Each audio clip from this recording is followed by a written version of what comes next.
فعلنا تؤفكون আল্লাহ বলেন আমাকে বাদ দিয়ে তোমরা কোন এলার কাছে যাও, আমারে বাদ দিয়ে কাদের পিছনে দৌড়াও, কোথায় তোমরা চলে যাও। ফলে আমরা এক আল্লাহর প্রতি বিশ্বাস স্থাপন করেছি, আমরা সেই বিশ্ব নবী মুহাম্মদ রাসূলুল্লাহ সাল্লাল্লাহু আলাইহি ওয়াসাল্লামের প্রতি বিশ্বাস স্থাপন করেছি। ফলে আমরা নবীর পক্ষে চলবো, আল্লাহর পক্ষে চলবো, কোরআনের পক্ষে চলবো, না উল্টা চলবো? কোনটা চলবেন? কোনটা? উল্টা না পক্ষে? হয়তো উল্টাটা বুঝতে পারলেন না।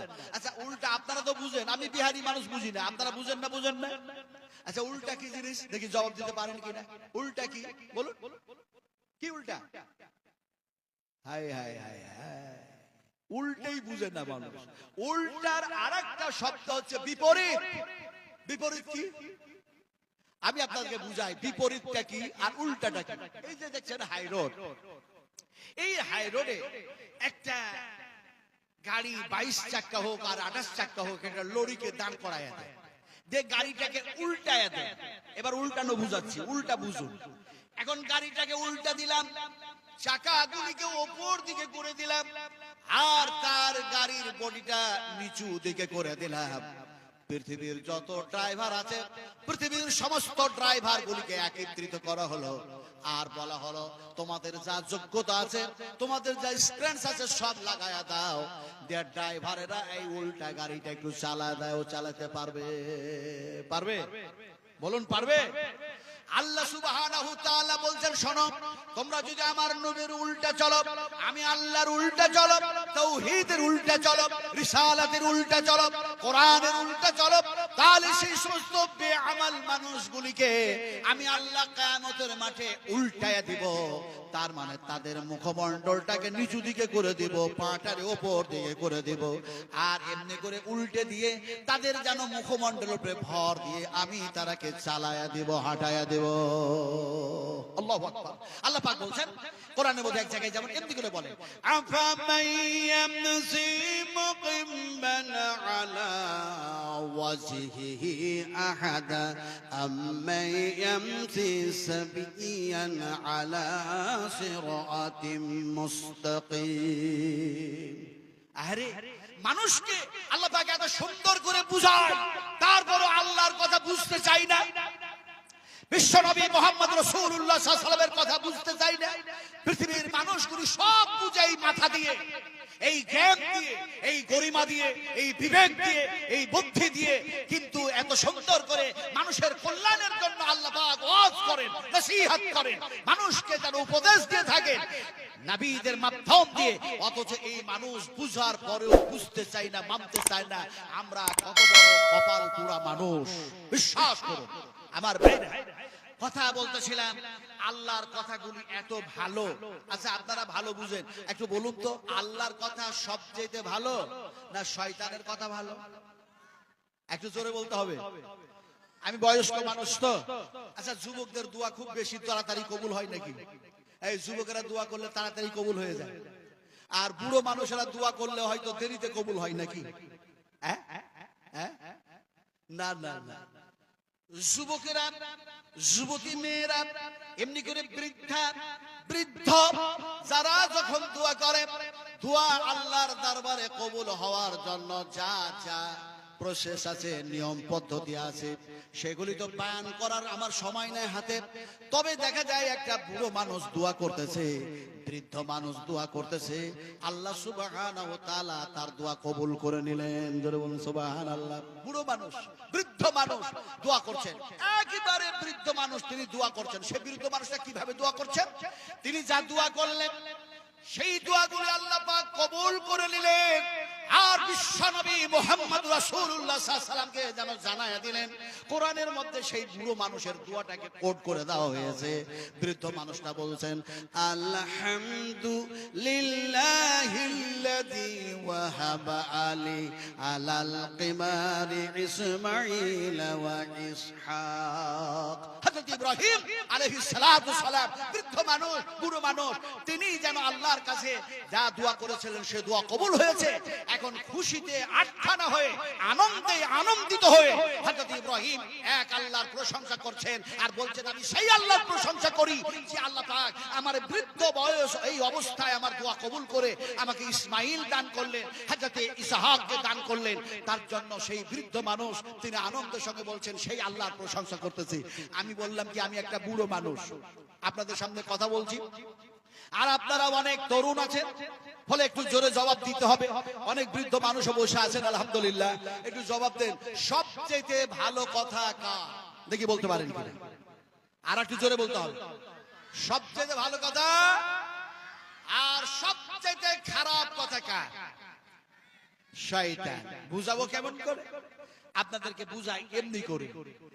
এক পেশেন্ট, এক অসুস্থ মানুষ এক ডাক্তারের কাছে গেছে। ডাক্তারের কাছে গিয়ে ডাক্তারকে বলল, স্যার আপনি আমার ট্রিটমেন্টটা খুব সুন্দর করে করুন যাতে করে আমার অসুখটা সেরে যায়, আমি সুস্থ যাতে পাই। এখন ডাক্তার তার সব ট্রিটমেন্ট করলো, করার পরে তার অসুখ ধরতে পারল না। ডাক্তার বলল, অমুক তারিখে অমুক দিনে তুমি মল আর মূত্র নিয়ে আসো। এখন মল আর মূত্র নিয়ে সেগুলি যেন রিসার্চ করা হবে, সেগুলিকে যেন দেখা যায় ল্যাবরেটরিতে দিয়ে সেটাকে পরীক্ষা নিরীক্ষা করা হবে, অসুখ যাতে ধরা পড়ে। এমন সময় সেই পেশেন্টটা, অসুস্থ মানুষটা সেই তারিখটা এসে গেছে বলে এখন টয়লেটে গিয়ে চিন্তা করছে, ডাক্তার তো বলেছে মল আর মূত্র নিয়ে এসো, কিন্তু ডাক্তার তো বলে দেয় না পরিমাণ কতটা কতটা আনতে হবে, একটু না বেশি। এখন সে টয়লেটে বসে বসে মনে মনে ভাবে, যদি আমি একটু একটু করে যদি মল নিয়ে যাই, একটু যদি মূত্র নিয়ে যাই, আর ডাক্তার যদি বলে আর একটু লাগবে, আমি পাবো কোথায়? তো এত চিন্তা ভাবনা করার দরকার নাই। করলোটা কি, একটা নতুন মাটির ভাঁড় ছিল, সেই ভাঁড়ে সম্পূর্ণ মলটা পায়খানাটা ভরলো, আর যতটা পেশাব হলো সম্পূর্ণ পেশাবটা একটা বোতলে ভরে মুখটা বন্ধ করে দিল। এবার পায়খানা হচ্ছে দুর্গন্ধ জিনিস, এই নতুন মাটির ভাঁড়ে যে পায়খানা ভরেছে এটাতে একটা নতুন পেপার সুন্দর করে সাঁটায়া দিয়ে তার গলায় একটা দড়ি, সুতলি দড়ি বেঁধে দিয়ে সকাল বেলায় মর্নিং টাইমে কম্পাউন্ডারের কাছে নাম লেখাতে হবে বলে ভালো জামা কাপড় পরে আর ওই দুইটা জিনিস দুইটা হাতে ঝুলাইয়া নিয়ে চলে যাচ্ছে। এখন পাড়ার মানুষ, গ্রামের মানুষগুলি মনে মনে ভাবে, এই লোকটা এত সকাল সকাল সবাই যখন সফর শুরু করেছে তখন নিশ্চয় কোন আত্মীয়র বাড়ি যাচ্ছে, কুটুমের বাড়ি যাচ্ছে মিষ্টির ভাঁড় দিয়ে। রাস্তায় যদি পিয়াস টিয়াস লাগে পানি টানি খাবে, এটা পাড়ার লোকের ধারণা, গ্রামের লোকের ধারণা। সে যখন ডাক্তারের সংলগ্ন হয়েছে, ডাক্তারের চেম্বারের সংলগ্ন যেমনি হয়েছে, কম্পাউন্ডার মনে মনে ভাবে যে হয়তো এই পেশেন্টটা আমার এই ডাক্তারের ট্রিটমেন্টে আর ঔষধে উপকার পেয়েছে, তাই ডাক্তারের জন্য মিষ্টির যেন ভাঁড় উপহার নিয়ে আসছে। এটা হচ্ছে কম্পাউন্ডারের ধারণা। এখন দুটো জিনিস নিয়ে গিয়ে দেখা গেল সেই যেন পেশেন্টটা তার পেশাবের বোতলটা একটা যেন গেটের ধারে রাখলো, আর মলটা পায়খানাটা এখন নতুন ভাঁড়টা যেন দেখা যায় কম্পাউন্ডারের হাতে দিল। এখন কম্পাউন্ডার তো ভেবেছে এটা উপহার, তাই যেন ডাক্তারের চেম্বারে গিয়ে টেবিলের উপরে ভাঁড়টা লাগলো। ডাক্তার ঠিক সময়ে যেন চেম্বারে এসছে, এসে দেখে কম্পাউন্ডার তো বিভিন্ন পেশেন্টের নাম লেখালেখি করছে, সে তো খুব ব্যস্ত আছে, তাকে আর বিরক্ত করে লাভ নাই। এমন সময় দেখা যায় সে বাড়ির মধ্যে থেকে একটা কর্মচারীকে ডাকলো আর বলল, এই মিষ্টির ভাঁড়টা বাড়ির দিকে পার করে দাও। ডাক্তার স্ত্রী মনে মনে ভাবলো, ডাক্তার তো ব্রেকফাস্ট নাস্তা করে যায় নাই, ফলে ডাক্তার আসবে আর হয়তো মিষ্টি রুটি খাবে, ডাক্তার পরে খাবে। আমি একটা দেখি না মিষ্টি কেমন ভালো, ডাক্তার কিনে পাঠিয়েছে।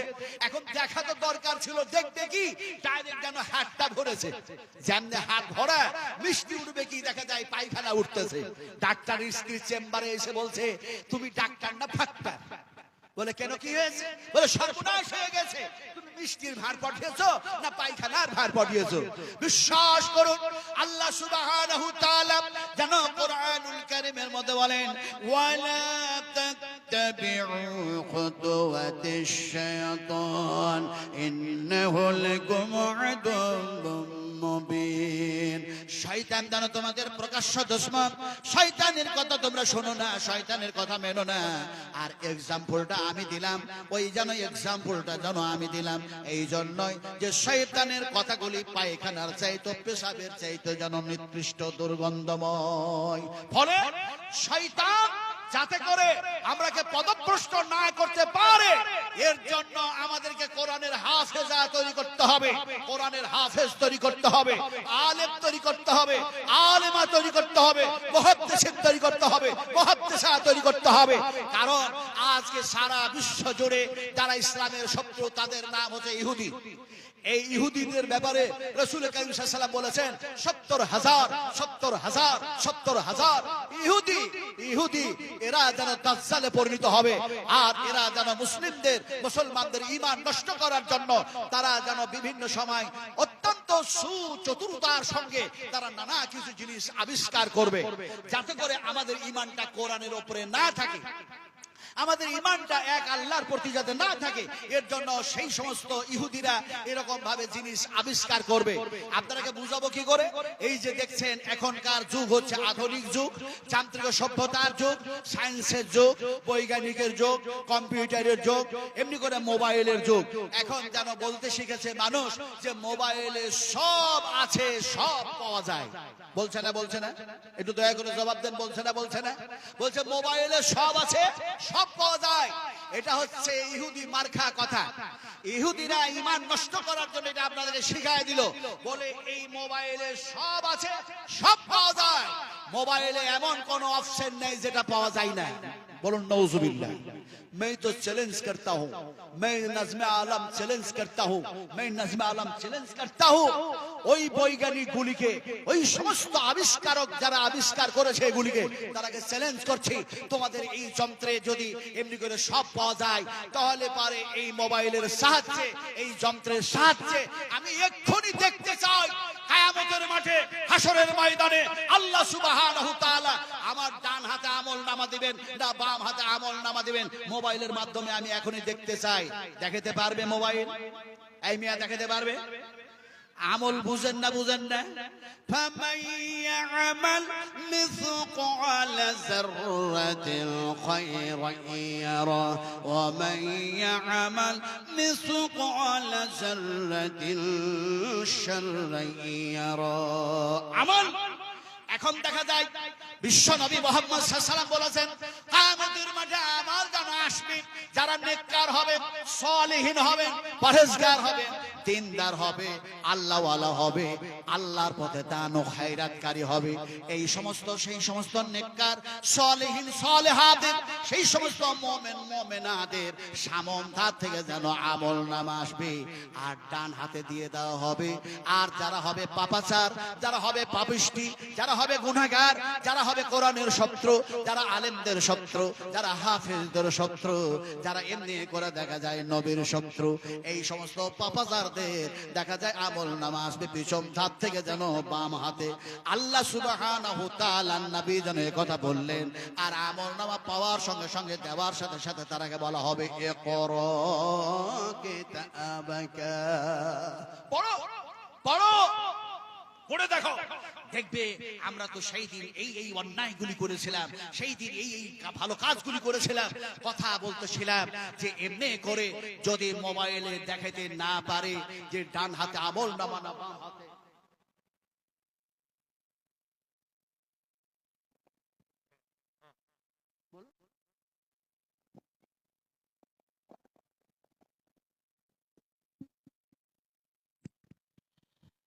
আসসালামু আলাইকুম রহমতুল্লাহ। বিয়াদে মাফ করবেন, আমাদের শেখ বক্তব্য দিচ্ছিলেন, কিন্তু আমাদের মাঝে একজন অতিথি এসেছেন, তিনি সময় নেবেন না, চলে যাবেন বলে কয়েক মিনিটের জন্য আমি ওনাকে অনুরোধ জানাবো। তিনি হচ্ছেন জেলা পরিষদ শ্রদ্ধেয় আব্দুর রহিম। আমি তিনাকে অনুরোধ জানাবো কয়েক মিনিটের জন্য কিছু আমাদের বলা। তিনি আসুন এবং আমাদের কিছু উপদেশ দিন। আসসালামু আলাইকুম। আসসালামু আলাইকুম ওয়া রাহমাতুল্লাহি ওয়া বারাকাতুহু।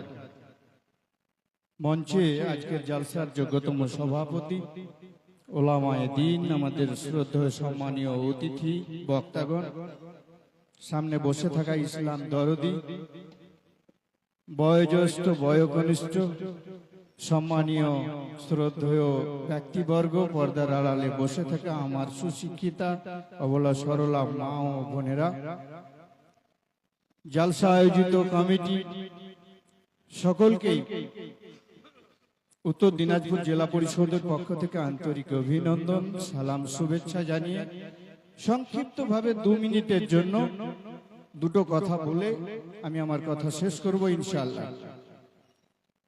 আজকে মহান আল্লাহ পাকের করুণায় এবং দয়ায় আমরা এই জালসা মাহফিলে উপস্থিত হতে পেরেছি, তার একটু প্রশংসা সকলেই আল্লাহ আল্লাহ রসুলের ভাষা দিয়ে আদায় করি আলহামদুলিল্লাহ। আমাদের শেষ নবী হযরত মুহাম্মদ সাল্লাল্লাহু আলাইহি ওয়াসাল্লাম সমগ্র মানব জাতির শ্রেষ্ঠ নবী এবং শ্রেষ্ঠ উম্মত, তারই আমরা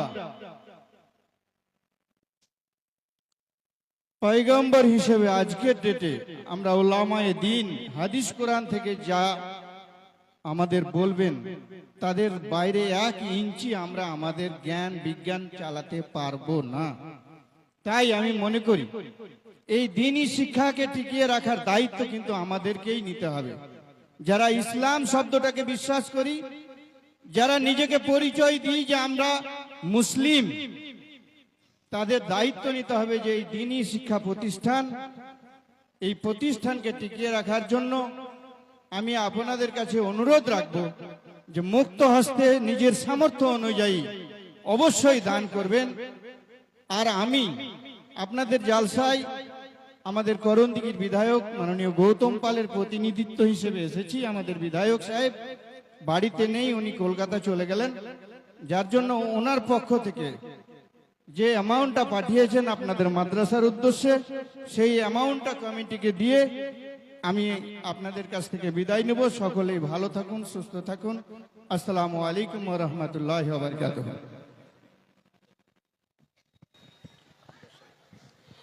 ওয়ালাইকুম আসসালাম ওয়া রাহমাতুল্লাহি ওয়া বারাকাতুহু। জাযাকাল্লাহু খাইরাল জাযা। আমাদের অল্প সময়ে খুব মূল্যবান কথা বললেন জেলা পরিষদ শ্রদ্ধেয় আব্দুর রহিম, তিনার অশেষ শুকরিয়া। আল্লাহ ওনার হায়াত দারাজ করুক এবং হায়াত তাইয়্যিবা দান করুক বলে আমিন। আর একটু জানাতে চাই যে আমাদের বিধায়ক মহাশয় আমাদের এই মাদ্রাসায় প্রায় 10,000 টাকা অনুদান দিয়েছেন। তিনার জন্যই দোয়া করি যে আল্লাহ ওর জীবন দীর্ঘায়ু করুক এবং তাকে সুস্থ রাখুক বলে আমিন। এবার আমরা আর সময় নষ্ট না করে আমি শাইখ অনুরোধ জানাই যে আপনি আপনার আলোচনা আরম্ভ করেন।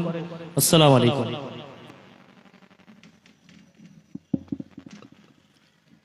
ভাই, এতক্ষণ পর্যন্ত এই কয়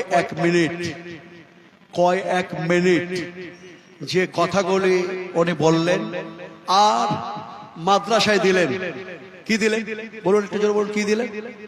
টাকা কত কত? 10,000 টাকা দিলেন মাদ্রাসায়। এই মাদ্রাসাটা কার? আপনারা একটু জবাব দেন। এই মাদ্রাসাটা কার?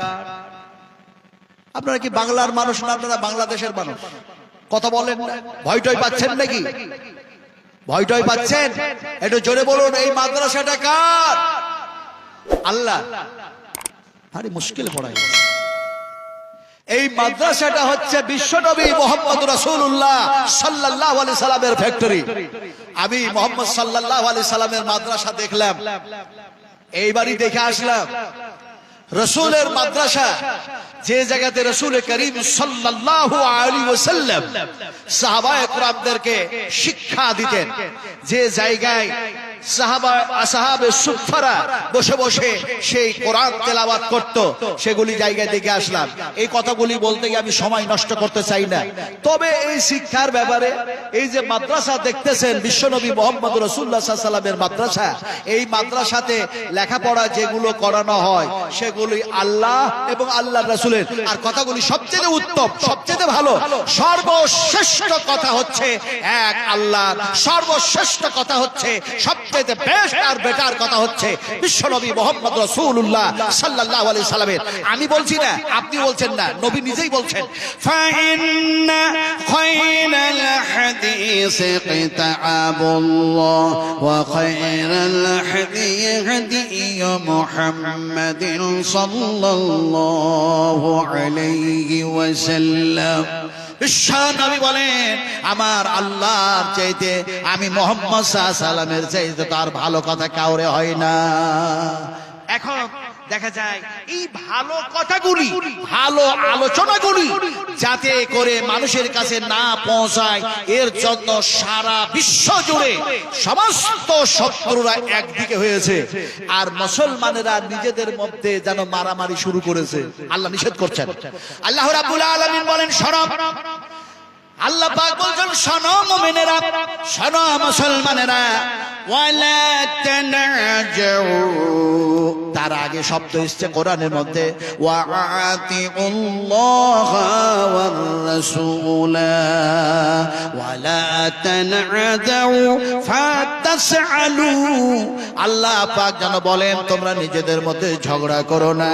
ফাতাসআলু, আর ঝগড়া যদি করো তাহলে পরে তোমরা দুর্বল হয়ে যাবে, আর নিজেদের মধ্যে ডিভাইড তৈরি করে ঝগড়া করে নিজেরাই দুর্বল হয়ে যাবে। ওয়াতাজাহাবা রিহুকুম ওয়াসবিরু, আর তোমাদের শত্রুরা তোমাদের মোকাবেলায় তারা শক্তিশালী হবে, ক্ষমতাশীল হবে। ফলে তোমরা নিজেদের মধ্যে ডিভাইড হয়েও না, তোমাদের নিজেদের মধ্যে ঝগড়া করে তোমরা নিজকে যেন দুর্বল করে দিও না। ওয়াসবিরু, এই অবস্থায় সবর করো, ধৈর্য ধারণ করো। আর আল্লাহ সুবহানাহু ওয়া তাআলা যেন বলছেন, ইন্নাল্লাহা মা'আস সাবিরিন, নিশ্চয় আমি আল্লাহ তোমাদের সঙ্গে আছি। আমাদের সঙ্গে আল্লাহ আছে না নাই? অবশ্যই থাকবেন, খালি আমাদের ধৈর্য ধারণ হতে হবে। ওয়াতাসিমু বিহাবলিল্লাহি জামিআ ওয়া লা তাফাররাকু, আমরা নিজেদের মধ্যে ঐক্যবদ্ধ রাখবো, আমরা নিজেদের মধ্যে মারামারি ঝগড়া করে আমরা ডিভাইড তৈরি করব না ইনশাআল্লাহ। আজকে একটা কথা বলি, মুঝে মঞ্জুর नहीं है कि मैं तेरी शिकायत करूं, বলার ইচ্ছা হয় না তো বলতে বাধ্য হচ্ছি। ডক্টর জাকির নায়েক যদি পাকিস্তানে এসে আজকে জানার মাধ্যম দিয়ে আল্লাহ সুবহানাহু ওয়া তাআলা অসংখ্য নন মুসলিমকে ইসলাম কবুল করে নিয়েছেন, জোরে বলুন আলহামদুলিল্লাহ। তাও জোরে বলছেন না একটু? এ ভাই, জোরে আলহামদুলিল্লাহ পড়লে কি আপনারা বেটি ছেলে হয়ে যাবেন নাকি?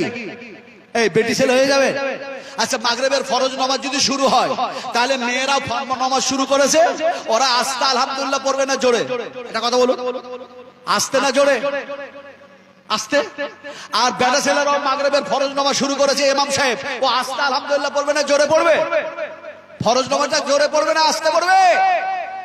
তা আপনারা কি ওদের মতো বেটি ছেলে যে আলহামদুলিল্লাহ আস্তে পড়ছে? মনে মনে একটু জোরে বলুন আলহামদুলিল্লাহ, আরো জোরে বলুন আলহামদুলিল্লাহ। হায়রে মানুষ কেমনে বুঝায়? আসলে না বুঝলে যা হয়, আমরা সব বুঝি, আল্লাহ বুঝি, কিন্তু আল্লাহ কি বুঝি না, বুঝি না। আল্লাহ যদি বুঝতাম তাহলে এইভাবে বুঝতে হতো, শুধু তিনি আমাদের স্রষ্টাই না, স্রষ্টার সাথে সাথে যতবার আল্লাহ বলবো কোরআন তেলাওয়াত করা হয়ে যাবে। আল্লাহু লা ইলাহা ইল্লাহু আল হাইয়ুল কাইয়্যুম, জোরে বলুন সুবহানাল্লাহ। তাও বুঝি না। সুবহানাল্লাহ যদি বুঝতাম তাহলে ঈমানি জজবাত নিয়ে বলতাম, আসলে সুবহানাল্লাহ এতটুকু বুঝি, সুবহানাল্লাহ সুবহানাল্লাহ সুবহানাল্লাহ, ওই যে তাসবিহ পড়ে না, সুবহানাল্লাহ সুবহানাল্লাহ এতটুকু, জি না। শুধু এতটুকু বুঝলে হবে না, বুঝতে হবে সুবহানাল্লাহ যতবার বলবেন কোরআন যেন তেলাওয়াত করা হবে। আলিফ হরফুল লাম হরফুল মিম হরফুন, এক একটা অক্ষর পড়ার বিনিময়ে 10টা করে আল্লাহ নেকি দিয়ে দিবেন। ফলে সুবহানাল্লাহ তাসবিহের মধ্যে সীমিত নয়, বরং সুবহানাল্লাহ কোরআনুল কারীমের মধ্যেও যেন এসেছে আল্লাহ পাকের সেটা হলো ভাষা।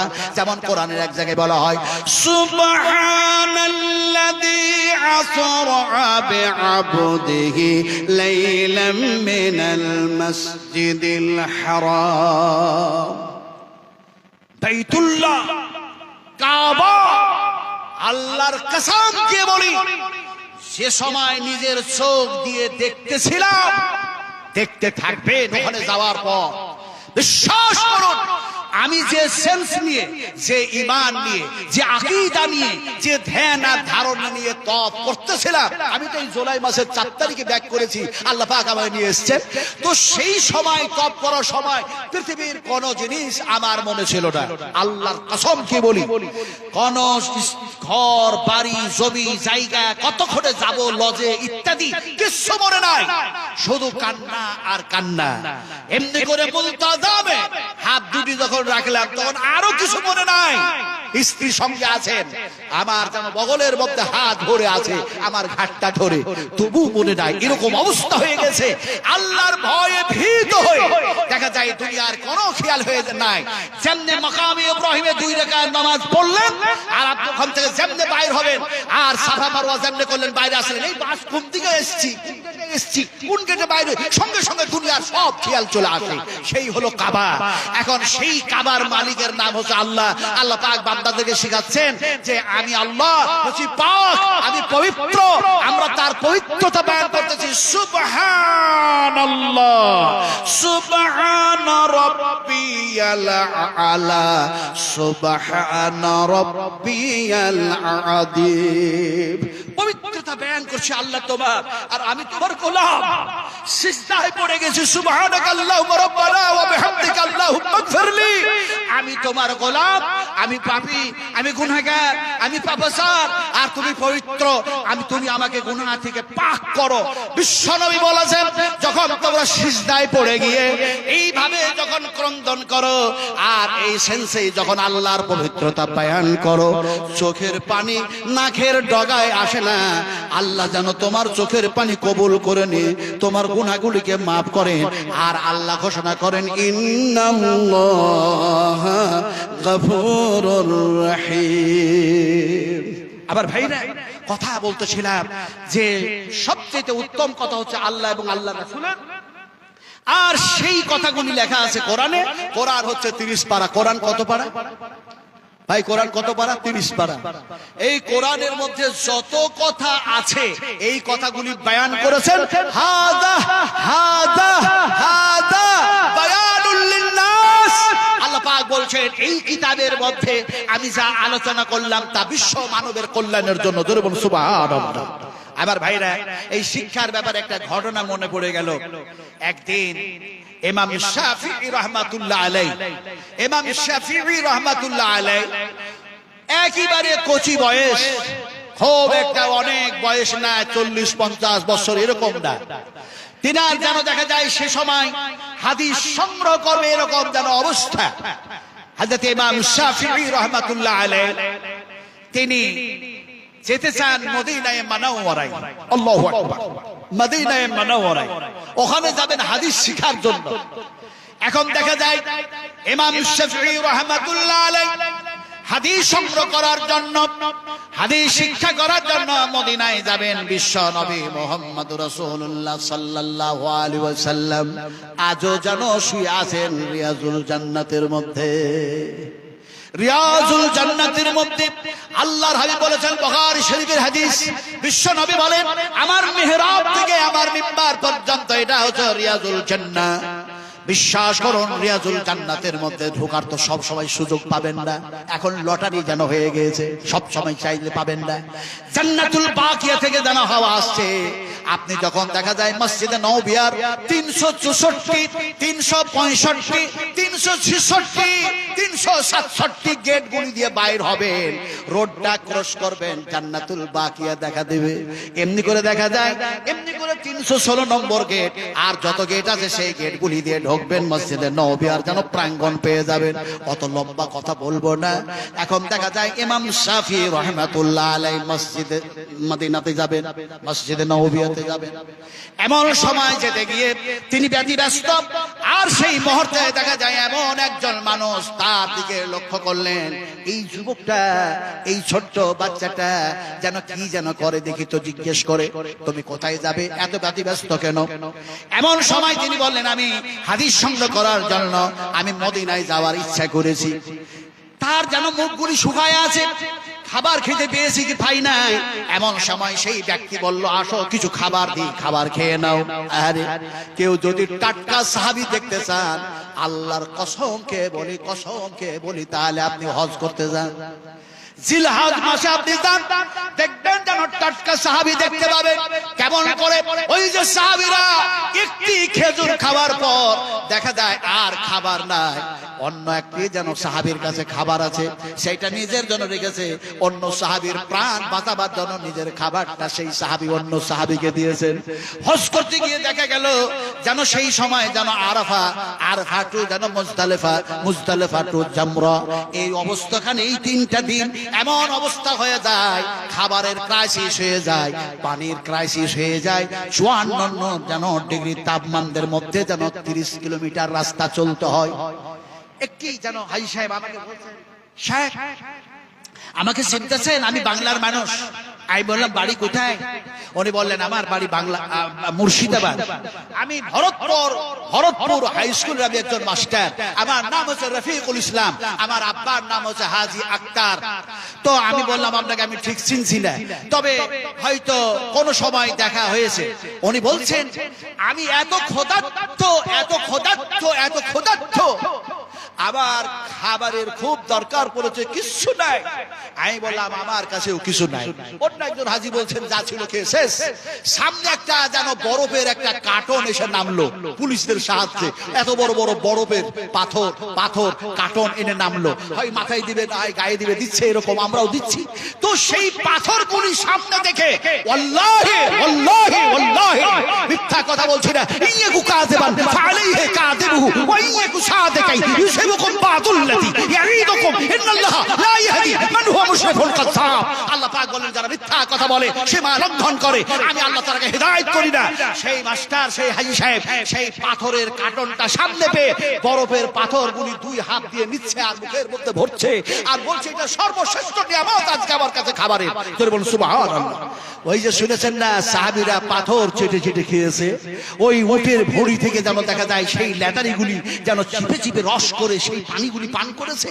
তো কথা বলতেছিলাম, সেগুলি যেন দেখলাম, নিজের চোখে দেখে আসলাম। আল্লাহ পাক দেখালেন, বলতে চাইছিলাম, ইমাম শাফি রাহমাতুল্লাহ আলাইহি তার মুখটা শুকায় আছে, মনে হচ্ছে মানুষটি ক্ষুধার্ত অবস্থায় আছে। আল্লাহু আকবার, আল্লাহু আকবার। ইমাম শাফি রাহমাতুল্লাহ আলাইহি তার স্টুডেন্ট লাইফ, তার ছাত্র জীবন, তার তলবা জীবন, এমন সময় যেন দেখা যায় মুখটা শুকনো। মানুষটি বললেন, তোমার জন্য কিছু খাবারের ব্যবস্থা, খাও। তিনি খাবার খেয়েছেন, খাবার খেতে খেতে তার লোকমাগুলো তোলা দেখে, আপনারা সবাই খাবার খেয়ে এসেছেন তো? এই খাবার খেয়েছেন কোন হাত দিয়ে? বাম হাতে না ডান হাতে? হ্যাঁ, একটু ভালো করে বলুন না ভাই। ডান হাতে খেয়েছেন তো? আচ্ছা, এই কথাটা ঠিক বললেন না ভুল বললেন আমি জানি না, তবে যদি ডান হাতে খেয়ে থাকেন, আল্লাহ পাক বলছেন, এই ডান হাতটা সৃষ্টি করেছে আমি, এখন এই ডান হাতটাকে আল্লাহ কিছুক্ষণের জন্য প্যারালাইসিস করে দিলেন। খাবেন কোন হাতে? বাম হাতে। বাম হাতটাকে প্যারালাইসিসে পরিণত করলেন, খাবেন কি করে? পা দিয়ে। পা দুটোকে প্যারালাইসিসে পরিণত করে দিলেন, বলে স্ত্রী খাওয়াবে, তারপরে দেখা যায় ভাই খাওয়াবে, খালু খাওয়াবে, ইত্যাদি ইত্যাদি, গ্রামের মানুষ খাওয়াবে, সকলকে প্যারালাইসিস করে বন্ধ করে দিলেন। এবার আপনি হাত দিয়ে খেলেন, আপনাকে খাওয়ালো, কোনটা? এই কোনটা? জবাব দেয় না মানুষ। আপনি হাত দিয়ে খেলেন না খাওয়ালো? হায় হায় হায় হায়, আল্লাহ পাক বলেন তোমরা খাও নাই, হাত দিয়ে খাও নাই, আমি আল্লাহ পাক তোমাদের খাবার খাইয়ে দিয়েছি, আমি আল্লাহ পাক জানো তোমাদের পানি পান করায়া দিয়েছি। হুয়া ইউতুইমুনি ওয়া ইয়াসকিন ওয়া ইযা মারিজতু ফাহুয়া ইয়াসফিন। আল্লাহ পাক বলেন আমি তোমাদের পানি পান করায়া দিই, খাবার খাইয়ে দিই, আমি আল্লাহ অসুখ দিই, আমি আল্লাহ অসুখ ভালো করি। এবার বলুন তো হাত দিয়ে খাইয়েছি, খেয়েছি না আল্লাহ আমাদের খাইয়েছে? একটু জোরে বলতে হবে, আমাদের কে খাইয়েছে? কে খাইয়েছে? একটু জোরে বলুন। না না মমতা, অভিষেক, হাজী নুরুল ইসলাম, আপনার বরাসাত, আপনার এমনি করে যেন দেখা যায়, সেই যেন এমনি করে দেখা যায় কদমগাছি, সেই যেন বরগাছি তার বাড়ি। আমি তিনার সঙ্গে অনেকবার যেন দেখা করেছি, অনেকবার উনি আমার সঙ্গে দেখা করেছেন। এই তো বসিরহাটের এমএলএ সেই দিন যেন মারা গেলেন, এখন এমনি করে সিদ্দিকুল্লাহ চৌধুরী, তাও এমনি করে দেখা যায় তিনার সাথে কথা বলেছি। আসলে বলতে চাইছি, আপনারা যদি আল্লাহর পক্ষে কথা না বলেন তাহলে আমাকে মধ্যে মধ্যে উল্টা কথা বলতেই হয়। এই যে কিছুক্ষণ আগে দেখলেন না টিএমসির বড় বড় তাবর নেতারা অনেক কিছু কথা বলেন। আমার কথা হচ্ছে, যত কথা যতজন বলে, নবীর চাইতে ভালো কথা কেউ, জোরে বলুন, নবীর চাইতে ভালো কথা কেউ বলে না। যেহেতু বলে না, সেহেতু আপনাদেরকে বলতেছিলাম খাইয়েছে কে? আরো জোরে বলুন। আল্লাহ পাক বললেন আমি খাওয়ালাম, আমি পান করালাম। এবার যে আল্লাহর দেওয়া খাবার খেলেন, খাবার খাওয়ার পরে কি দোয়া পড়েন? কি দোয়া পড়েছেন বলুন? কি দোয়া পড়েন? এই কি দোয়া? হায় হায় হায় হায় হায়। এই জন্য তো মাদ্রাসার প্রয়োজন আছে। এই যে মাদ্রাসার বিল্ডিং বানাচ্ছেন না, এই জন্যই মাদ্রাসার প্রয়োজন। আল্লাহর হাবিব খেজুর খেলেন, একদিন দেখা যায় নবী যেন খেজুর খেলেন 3টা, তার মানে নবী খাবার খেলে দেখা যায় একটি খেজুর খেতেন অথবা 3টি খেতেন। আল্লাহ নবী খেলেন, খাবার পরে দোয়াটাই যেন পড়লেন।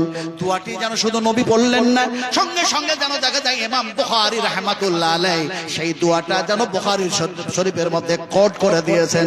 সেই দোয়াটা কি নবী সাহেব বললেন? আল্লাহর হাবিব বললেন আলহামদুলিল্লাহি হামদান কাসীরান তাইয়িবান মুবারাকান ফি গায়রা মাকফিয়ান ওয়ালা মুওয়াদ্দিয়ান ওয়ালা মুস্তাগনান আনহু রাব্বানা। এই দোয়া জানা আছে তো আপনাদের? নাই? কালকে সব ভর্তি হয়, এই মাদ্রাসায় সবাই ভর্তি হয়ে যান। শিক্ষার কোনো বয়স নাই, শিক্ষার কোনো শেষ নাই। হযরত ইমাম শাফি রাহমাতুল্লাহ আলাইহি তিনার খাবার খাওয়া দেখে লোকটা বলছেন তুমি কি কুরাইশ, তুমি কি কুরাইশ বংশের মানুষ? বলে আপনি আমারে চিনলেন কি করে? ইমাম শাফি রাহমাতুল্লাহ আলাইহি বলে চিনলেন কি করে? সে লোক বলছে কুরাইশদের খাবার দাবার গুলির যেন এমনি করে নিয়মাবলী ছিল, তুমি যেভাবে খাচ্ছ তাই আমি অনুমান করতেছি। বেশ খাওয়া দাওয়া হলো, চলো দুইজন সঙ্গ হয়ে সাথী হয়েছি, এবার চলতে শুরু করলো। চলতে চলতে চলতে একদিন নয়, 2 দিন নয়, 10 দিন নয়, এমনি করে 12 দিন নয়, 13 দিন নয়, 16 দিন, 16টা রাত যেন সফর করতে সময় লেগে গেল। আর ওই 16 দিনের মধ্যে যত রাত আর দিন পার হলো ততবার তিনি কোরআনুল কারীম যেন তিনি কোরআনের হাফেজ, তাই কোরআন পড়তে পড়তে ততবার কোরআন যেন খতম করলেন। জোরে বলুন সুবহানাল্লাহ। ইমাম শাফি রাহমাতুল্লাহ আলাইহি তারপরে দেখা যায় সঙ্গ সাথী মানুষটা মসজিদে নববিয়াতে যেন প্রবেশ করলেন, গিয়ে দেখছেন অনেক তোলবা বসে আছে। আরে অনেক তোলবা বসে আছে। এই যে কিছুক্ষণ আগে দেখছিলেন এখানে তোলবারা সব বসেছিল, আলহামদুলিল্লাহ এখন তোলবা অনেকেই বসে আছেন। একজন ওস্তাদ, ওস্তাদুল আসাতিজা, ওস্তাদুল আসাতিজা, ওস্তাদুল আসাতিজা, তিনি যেন দেখা যায় সেই ছাত্রদেরকে হাদিস শিখাচ্ছেন, হাদিস শিখাচ্ছেন। জোরে বলুন সুবহানাল্লাহ। আল্লাহর নবীর হাদিস, বিশ্ব নবীর হাদিস, এটা যেন শিখাচ্ছেন। এমন সময় যেন হাদিসগুলি তিনি বয়ান করছেন, আর সেই মোমেন্টে তোলবারা যেন হাদিসগুলিকে লিখতে আছে। ইমাম শাফি রাহমাতুল্লাহ আলাইহি ওনার কাছে কলম নাই, ওনার কাছে খাতা নাই, উনি কেমন করে কি করবেন? তাই যেন দেখা যায় শুধু শুধু যেন হাতের উপরে যেন এমনি করে শাহাদাতের আঙুলটা নড়াচ্ছেন। এই করতে করতে 100 হাদিস, 100টি হাদিস বয়ান করা হলো, লিখে দেওয়া হলো। আসরের ওয়াক্ত হয়ে গেছে, মসজিদে নববিয়ায় যেন আযান হয়ে গেল। আল্লাহ আল্লাহ, মসজিদে নববিয়ার যে আযান হচ্ছে আজও দেখা যায়, সে সময় আজান হয়েছে, আজও আজান হয়, মনে হচ্ছে প্রাণ কেড়ে নেয়, যেন দিলটা যেন গলে যায়। আজান এত সুন্দর না, আজানের যেন ধ্বনি এত সুন্দর, যেন দেখা যায় শুনতে লাগে। সেই আজান যেন হয়ে গেল, এমন সময় সেই ওস্তাদ বললেন ছাত্রদেরকে, যাদের উযু নাই উযু করো। এমন সময় উযু করার জন্য সবাই যেন চলে গেল। আর সেই সময় ওস্তাদ যেন ইমাম শাফি রাহমাতুল্লাহ আলাইহি এই স্টুডেন্ট, এই ছাত্রকে যেন বলতেছে, তুমি কি উযু করবা না? ইমাম শাফি বলছেন, আমি তো উযু করব না, আমার উযু আছে, উযু তো নষ্ট হয় নাই। ওস্তাদ খুব যেন দেখা যায় আশ্চর্য হলেন, এতক্ষণ ধরে বসে আছে, তারপরে তার উযু নষ্ট হয় নাই, এটা কেমন কথা? এমন সময় দেখা যায় তিনি যেন উযু করলেন, এবার যেন নামাজ শুরু হয়ে গেল, ইকামত হয়ে গেল, নামাজ শুরু হয়ে গেল, সালাম ফিরায় দেওয়া হলো। ওস্তাদ এবার বলছেন, ওগো তোমাদের এই 100 হাদিস যেন আমি শুনিয়েছি, তোমরা কি 100 হাদিস লিখে কমপ্লিট করেছো? তোলবাদেরকে বললেন, তোমরা তোমাদের খাতা আমার কাছে জমা করো। সব ছাত্ররাই জমা করলো। ইমাম শাফিকে যেন বলছেন যে এমনি করে তোমার খাতাটা তুমি জমা করো। ইমাম শাফি রাহমাতুল্লাহ আলাইহি যেন বললেন যে আমি তো, আমার কাছে খাতা নাই, কলম নাই। বলে তাহলে কি তুমি লেখো নাই? বলে হ্যাঁ লিখে নিয়েছি। বলে লিখে নিয়েছি। ওস্তাদ বললেন, তাহলে তোমার আর লেখাটা আমারে দেখাও, তোমার লেখাটা আমাকে দেখাও। এমন সময় ইমাম শাফি রাহমাতুল্লাহ আলাইহি বললেন, আমি যেন খাতায় লিখি নাই, হাতে লিখি নাই। আপনি যখন 100টা হাদিস বয়ান করতেছিলেন, আপনার হাদিসগুলি আমি শ্রবণ করতেছিলাম অত্যন্ত সুন্দর করে। আর ওই হাদিসগুলি আমি যেন আমার সিনার মধ্যে, আমার হৃদয়ের মধ্যে, আমার দিলের মধ্যে আমি লিখে নয়, আমি মুখস্থ করে নিয়েছি। সুবহানাল্লাহ, সুবহানাল্লাহ। ইমাম শাফি রাহমাতুল্লাহ আলাইহি এমন সময় যে ওস্তাদ জিজ্ঞেস করলেন আর বললেন, তিনি বললেন, তুমি কে? তিনি বললেন, আমি ইমাম শাফি। এমন সময় যে ওস্তাদের কাছে তিনি পড়ছিলেন, তিনার নাম হচ্ছে ইমাম মালিক রাহমাতুল্লাহ আলাইহি। সুবহানাল্লাহ। আমার ভাইরা, ইলম সঞ্চয় করতে গিয়ে, যেন শিক্ষা অর্জন করতে গিয়ে, হাদিসগুলি সংগ্রহ করতে গিয়ে সাহাবায়ে কেরাম রাদিয়াল্লাহু তাআলা আনহুমেরা এমনি করে হাদিস মুখস্থ ঠটস্থ রেখেছেন, আর এমনি করে তারা সংগ্রহ করেছেন, হাদিসগুলিকে লিপিবদ্ধ করেছেন। রাসূলকে সাহায্য করতে গিয়ে, এই হাদিসগুলিকে সংগ্রহ করতে গিয়ে কেউ গাছের পাতা খেয়েছে, ছাগলের লেদারির মতো লেদারি হয়েছে। কেউ যেন দেখা যায় ইসলামকে জিন্দা রাখার জন্য নবীকে সাহায্য করতে গিয়ে দেখা যায় কন্টেলের কন্টেল রক্ত দিয়েছে। আমার মনে পড়ে গেল তায়েফের মাটিতে হযরত আকদাস রাদিয়াল্লাহু তাআলা আনহু, হযরত আকদাস রাদিয়াল্লাহু তাআলা আনহু, যে আকদাস এখন দেখা যায় যে জায়গায় তিনি ইসলাম কবুল করেছিলেন, তায়েফের মাটিতে যে জায়গায়, সেই জায়গাটাতে একটা মসজিদে পরিণত করে দেওয়া হয়েছে। মসজিদের মধ্যে ঢুকে 2 রাকাত নামাজ আদায় করা হলো। বলে এই মসজিদের মধ্যে তো রাসূলের পা পড়েছে। হযরত আকদাস তিনি ইসলাম কবুল করেছেন। এই জায়গাটাকেই দেখা যায় তায়েফের বাড়িতে রক্ত ঝরেছে বিশ্ব নবীর। এই রাস্তা দিয়ে তিনি ছুটে ছুটে এসেছেন। আঙ্গুরের যেন রস তিনি খাইয়েছেন, আঙ্গুরের জুস তাকে খাওয়ানো হয়েছে। আমি লম্বা ঘটনা বলতে চাইছি না, বলতে চাইলাম চোখ দিয়ে যেগুলি দেখলাম, দেখার পরে এখন মনে হয় হাদিসগুলি পড়ার পরে একটা প্র্যাকটিক্যাল যেটা দেখার, তা দেখার পরে কিছুর হোক চাহে না হোক, ইনশাআল্লাহ ঈমানটা তো মজবুত হয়েছে। ঈমান আগে যা দুর্বল ছিল তার চেয়ে সবল হয়ে গেছে। চলে বলুন আলহামদুলিল্লাহ, আরো বলুন আলহামদুলিল্লাহ। আমার ভাইরা, শোনাটুরা, কথা বলতেছিলাম যে আজকে ইসলাম এত সহজে আসে নাই, কোরআন এত সহজে আসে নাই, হাদিসগুলি আমাদের কাছে এত সহজে আসে নাই। এসছে সাহাবায়ে কেরামের রক্ত দিয়েছেন, নবী রক্ত দিয়েছেন, তারপরে এই পর্যন্ত ইসলাম এসছে।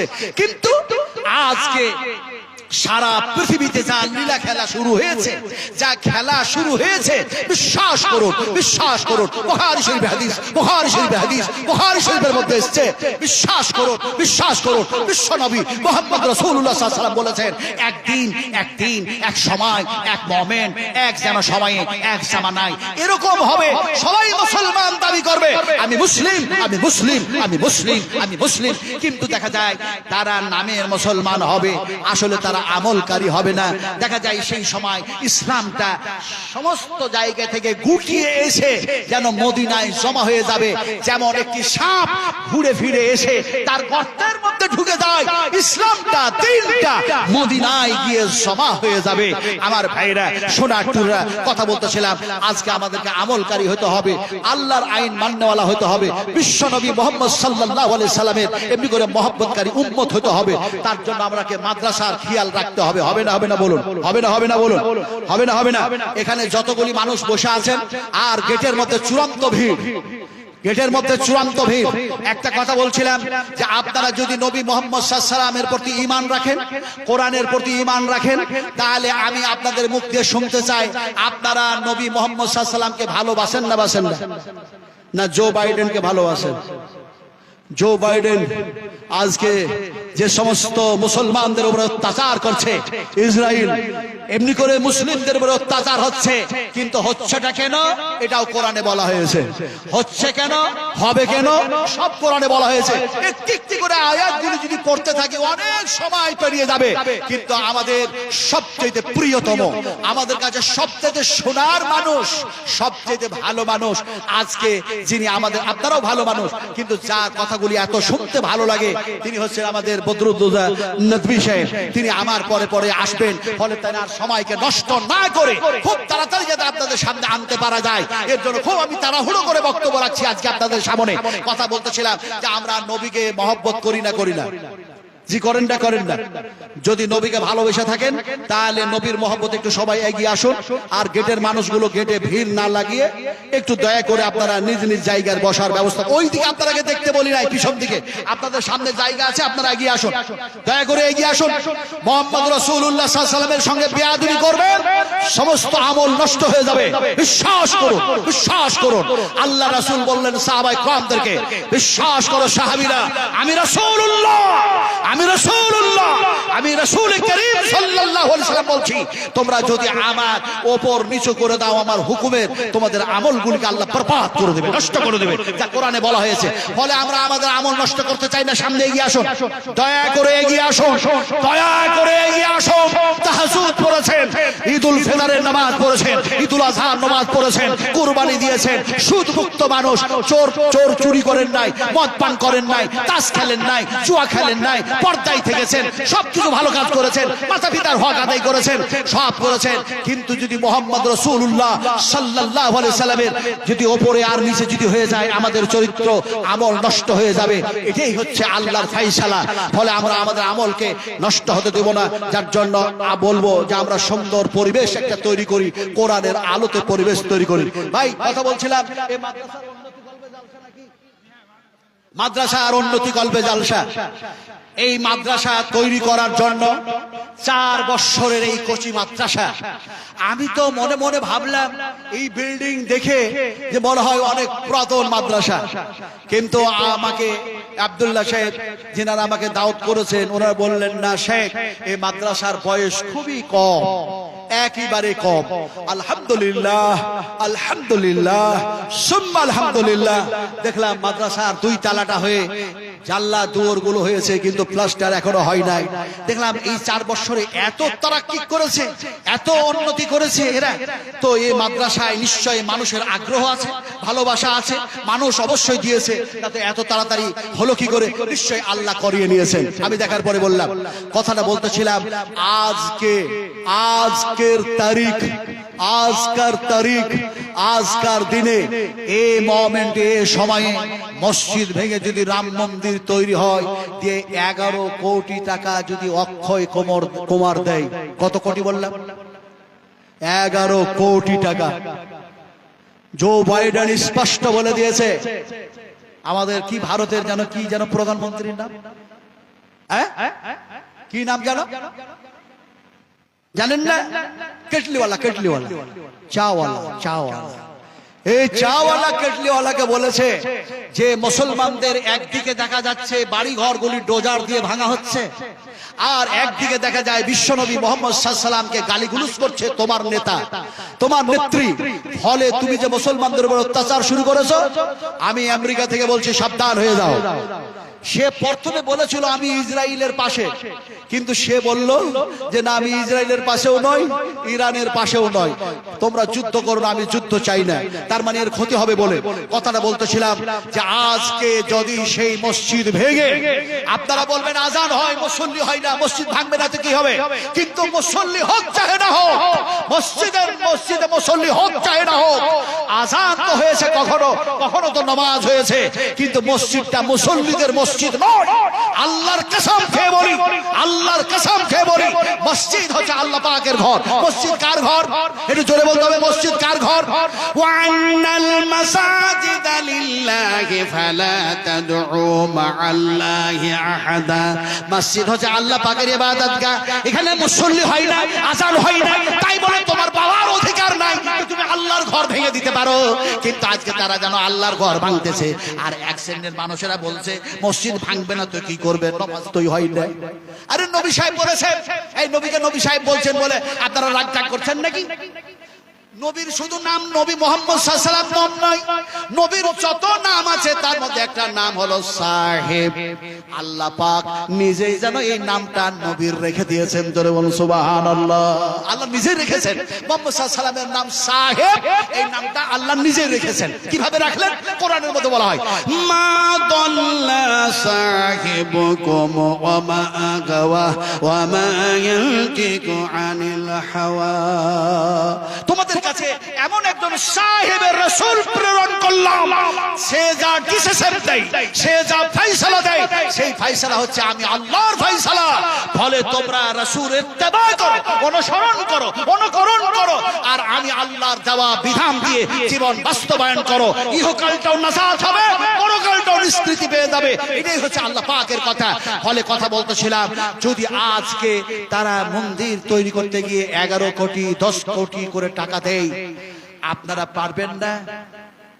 বিশ্ব নবীকে দেখতে পাচ্ছেন না, একটু মনে মনে নিয়ত করুন, নবীজি আপনার কথাগুলি শুনছি কিন্তু আপনাকে তো দেখতে পাচ্ছি না।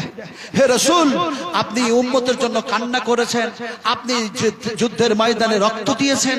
হে নবী, আপনি শুয়ে আছেন সেই মদিনায়ে মুনাওয়ারায়, আপনার মাদ্রাসা দেখতেছি। ফলে এই মাদ্রাসায়, আপনার মাদ্রাসায় আমি 10,000 টাকা দিচ্ছি, আমি 10,000 টাকা দিচ্ছি। হে রাসূল, অন্য কোন নিয়ত নয়, একটাই নিয়ত, যে সেটা হচ্ছে যাতে করে ইয়াউমুল কিয়ামা, যেদিন আমার স্ত্রী আমার কাছ থেকে নিখোঁজ হয়ে যাবে, আমার পিতা আমাকে পরিচয় দিবে না, আমার সন্তান আমার পরিচয় দিবে না, আমি পরিচয় দিতে পারবো না, তারা যখন কিছুই দিবে না, সেই দিন যাতে করে আপনার শাফাআত, আপনার সুপারিশ যাতে পাই, আপনার হাত দিয়ে পানি যাতে পান করতে পারি, এই জন্য আপনার মাদ্রাসায় 10,000 টাকা দিলাম আল্লাহকে রাজি করার জন্য। এরকম একটা মানুষ দিবেন 10,000 টাকা? আমি নাজমে আলম মুসাফির মানুষ, প্রতিদিনের জন্য প্রোগ্রাম, আর আমি আপনার গাড়ি ছাড়া আসতে পারি না, গাড়ি নিয়ে এসেছি। ট্রেনে বাসে আমার জন্য অত্যন্ত কষ্টকর, অত্যন্ত দুর্গম পথ, ফলে সম্ভব হচ্ছে না। ফলে মুসাফির মানুষ, আপনাদের জন্য খাস দোয়া, খাস দোয়া, যে দোয়া রাসূল আকরাম সাল্লাল্লাহু আলাইহি ওয়াসাল্লাম করেছেন সেই দোয়াটা আমি দেব ইনশাআল্লাহ।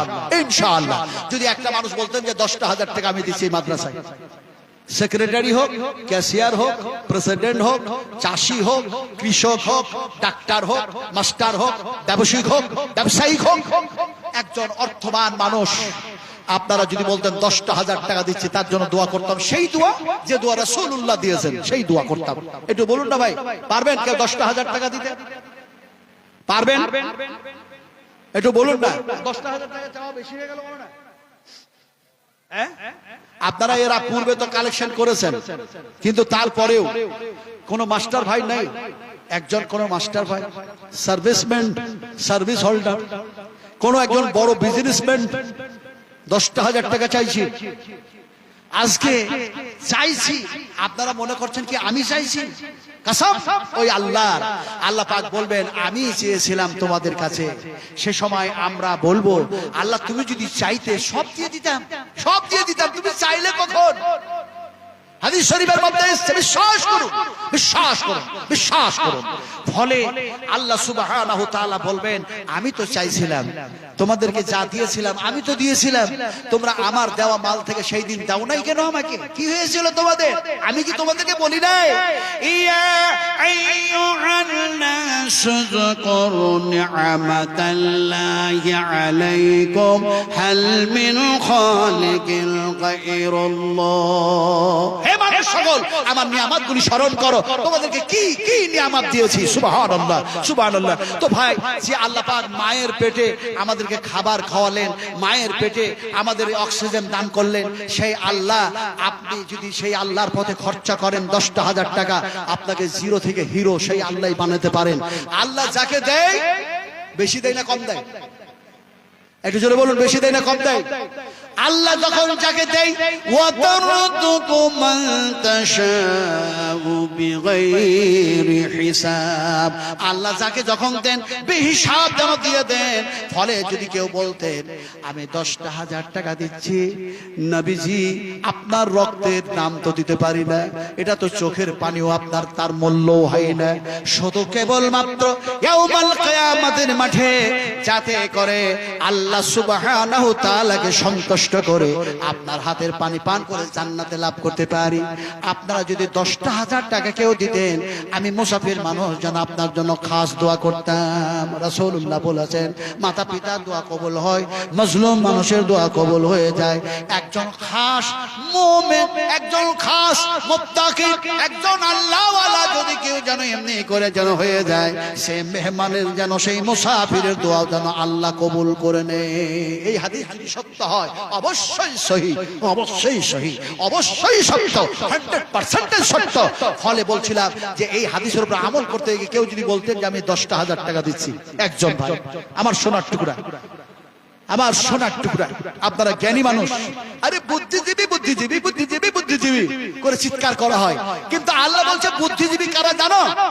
আল্লাহ শোনাচ্ছেন বুদ্ধিজীবী কারা, শোনা ওয়া মা ইয়াতাযাক্কারু ইল্লা উলুল আলবাব। জ্ঞানী মানুষ হলো তারা, বুদ্ধিজীবী হলো তারা কোরআন হাদিস শোনার পর, আল্লাহ রাসূলের কথাগুলো শোনার পর যারা আল্লাহর দিকে অগ্রসর হয়, আল্লাহর দিকে যারা অগ্রগামী হয়, এরাই হলো সবচেয়ে বড় বুদ্ধিজীবী, এরাই হলো সবচেয়ে বড় বুদ্ধিজীবী। তো ভাই 10,000 সানু মুখিয়া আছেন এখানে, সানু মুখিয়া সাহেব 2,000 টাকা দিয়েছেন ভাই।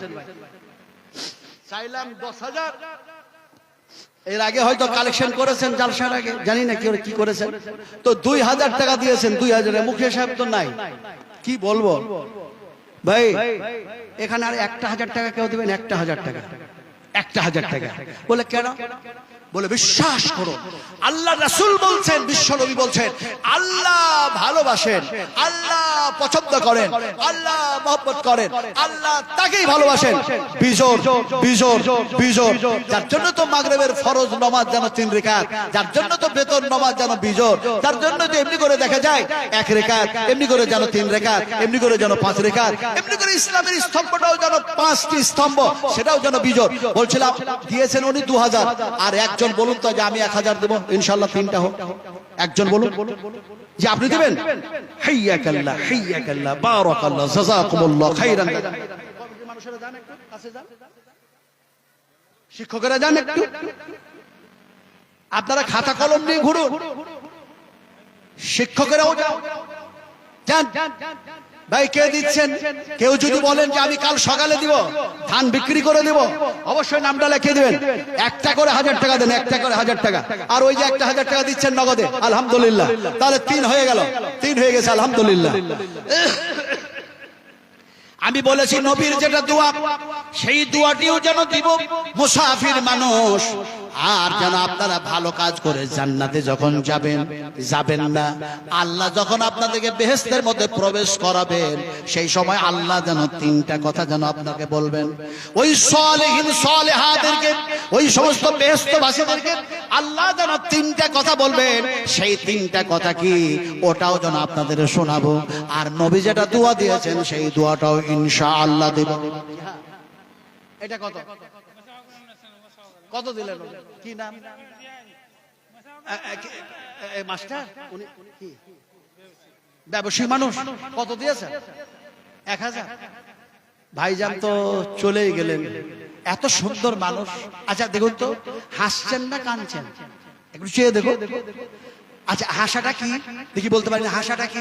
যারা আমার আওয়াজ শুনেছেন তারা কমপক্ষে বলুন হাসাটা কি।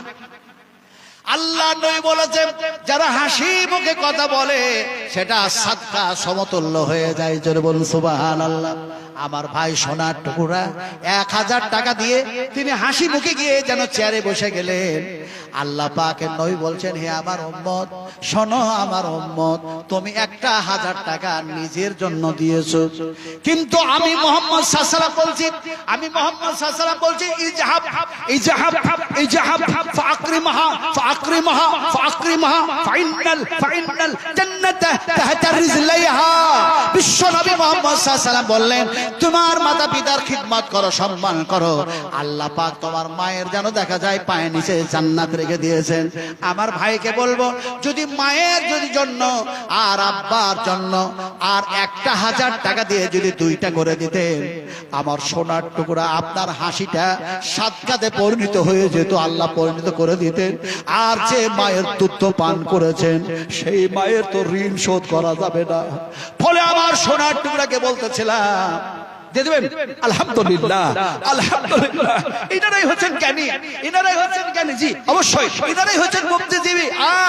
মা মা আম্মা আম্মাজান বিশ্বনবী মুহাম্মদ রাসূলুল্লাহ সাল্লাল্লাহু আলাইহি ওয়াসাল্লাম সাহাবায়ে কেরামদেরকে নিয়ে রাস্তার মধ্যে সফর করতেছেন, উমরা হজে যেন আসতেছেন।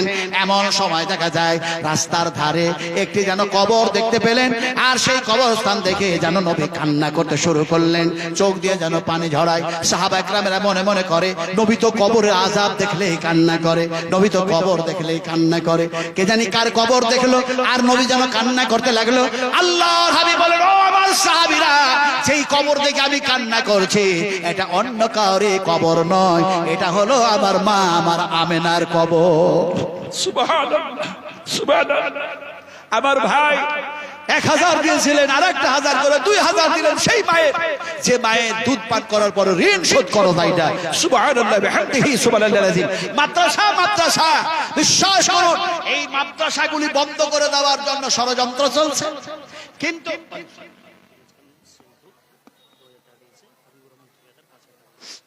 হাবিবুর রহমান ঠিকাদার ভাই তিনি 5000 টাকা দিয়েছেন। আলহামদুলিল্লাহ, হাইয়াকাল্লাহ বারাকাল্লাহ। ফিরোজ সাহেব দিয়েছেন 2000 টাকা যেন দিয়েছেন। আলহামদুলিল্লাহ আলহামদুলিল্লাহ। ভাই আমার হাতে কে যেন 1000 টাকা ধরে দিয়েছেন। আল্লাহ তুমি এদের দানকে কবুল করে নাও, আল্লাহ কবুল করে নাও। আমি বেশি কম থাকতে পারবো না। মা বোনদের কাছে পাঠান, মা বোনদের কাছে চাদর যাক, খাতা যাক, কলম যাক, সব যাক। হ্যাঁ, আর একটু বলবো, ও আয়েশা দলেরা, ও হাফসা দলেরা, ও ফাতেমা দলেরা, আপনারা হচ্ছেন ফাতেমা, আপনারা হচ্ছেন আয়েশা, আপনারা হচ্ছেন হাফসা, আপনারা হচ্ছেন যায়েনব। কিন্তু আমি যদি বলি উম্মাহাতুল মুমিনিন আয়েশা রাদিয়াল্লাহু তাআলা আনহা, তিনারা যে জান্নাতে যাবেন, সেই জান্নাতে যাওয়ার জন্য তো আপনারা শুনতে এসেছেন। একটু যদি সামনে এগিয়ে যান, একটু যদি সামনে এগিয়ে যান, আমার আম্মা জানেরা সামনের দিকে আগাবেন, কোরআনের দিকে আগাবেন, সামনে আগাবেন, নবীর দিকে আগাবেন, সামনে এগিয়ে আসবেন, ভালোর জন্য এগিয়ে আসবেন। আল্লাহ রাব্বুল আলামিন বলেন, আপনারা যদি ভালো কাজ করেন, আমার মায়েরা, আমার আম্মা জানেরা, আমার সোনা টোরারা, এখন ভালো কাজ করতে গিয়ে ভালো কাজ করেছেন, আমালে সালেহ, আমালে সালেহ, আমালে সালেহ করেছেন। আল্লাহ নবী যেন বলছেন, সকলের জন্য দোয়া করে যেন ফেরেশতারা। ফেরেশতা হচ্ছে মাসুম, ফেরেশতা হচ্ছে নিষ্পাপী, তাদের কোনো গুনাহ নেই, কোনো কোনো ভুল নেই। ওই ফেরেশতারা দোয়া করে আপনাদের জন্য। কাদের জন্য? সালেহিন সালেহাত মুমিন মুমিনাদের জন্য দোয়া করে। ও রব্বানা, কি দোয়া করে? আপনারা আগান না, এই আমার মায়ের একটু আগিয়ে যান, একটু আগে, যেহেতু গেটে প্রচন্ড ভিড়, আমার মা বোনেরা অনেক গেটে দাঁড়িয়ে আছেন। একটু আপনারা শিক্ষিতা মেয়ে, শুধু কি বিড়ি বাঁধবেন? শুধু কি বিড়ি বাঁধবেন? শাহজাহানকে আর হাওড়া আর মুস্তাককে বড় লোক করবেন? আপনাদের জীবন ইহকাল পরকাল যাতে কল্যাণ হয়, একটু সামনে এগিয়ে আসুন। ওই গেটে প্রচন্ড ভিড় মহিলাদের, একটু সামনে এগিয়ে আসুন।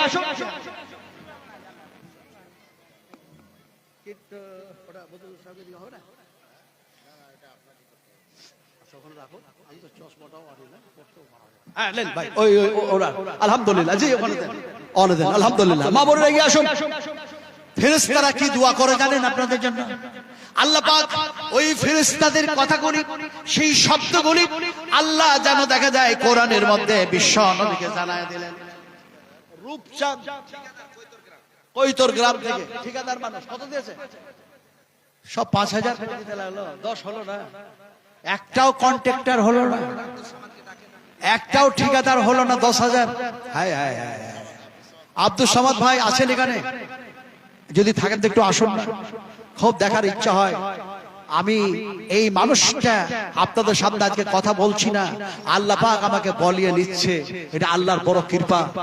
আমি একটা এত বয়োজ্যেষ্ঠ মানুষ, এক সময় যেন মওলানা মুসলিম রহমানী হাফেজাহুল্লাহকে যখন একসঙ্গে একটা সপের উপরে বসে ওই কালিয়াচকের মাটিতে যখন কথা বলতেছিলাম, এক সময় আমার যেন সোনার টুকরো আমার ভাই যেন বদরুদ্দোজা নদভী, আলহামদুলিল্লাহ, ওনার আব্বাজান হোসেন সালফি সাহেব আমার এলাকায় গিয়েছেন। আল্লাহ আল্লাহ, তিনার কি এক জনপ্রিয়, কি জনপ্রিয় মানুষ ছিলেন। আমি তিনার সঙ্গে ওয়াজ করেছি। মওলানা আব্দুল ওয়াহাব রহমানী হাফেজাহুল্লাহ তিনিও চলে গেছেন। একদিন যেন তিনারা বদরুদ্দোজা নদভী সাহেবের আব্বা আর যেন দেখা যায় আব্দুল ওয়াহাব রহমানী সাহেব, ওনারা দুজনেই বলছেন আমাকে, নাজমে আলাম, নাজমে আলাম, তুমি এখন তরুণ, তুমি এখন তরুণ, তোমার ওই বয়সটা আমরা অতিক্রম করে এসেছি, কিন্তু এখন দেখা যায় আমরা বয়োজ্যেষ্ঠ হয়েছি, তুমি এখন তরুণ, তুমি এখন তরুণ, এখন তোমরাই চলবে, আমাদের বয়স হয়ে গেছে। ভাই কথা বলতেছিলাম, আমার এখন বয়স হয়েছে, আপনাদেরও বয়স এরকম হবে। তবে আল্লাহর কসম খেয়ে বলি, বয়স কম হোক আর বেশি হোক এটা বড় কথা নয়। সবচেয়ে বড় কথা আমাকে আল্লাহ পাক যে হায়াত দিয়েছেন, এই হায়াতের মধ্যে যদি ভালো আমল করে না যেতে পারি, ভালো আমল করে যদি না যেতে পারি, ভালো আমল যদি না করে যেতে পারি, তাহলে পরকালটা আমার জন্য অত্যন্ত হবে ভয়ঙ্কর হবে, সেটা অমঙ্গল, সেটা হবে অকল্যাণ, সেটা যাতে না হয়। তাই বলবো আব্দুল সামাদ ভাই একটু আসুন না, 10,000, মতিউর রহমান ভাই আসুন না বরগাছি থেকে, একটু আসুন ভাই। আমি 10,000 টাকা চেয়েছি, 5,000 করে দিয়েছেন, 2,000 করে দিয়েছেন, 3,000 করে দিয়েছেন। একটু আসুন আসুন আসুন, বিশ্বাস করুন।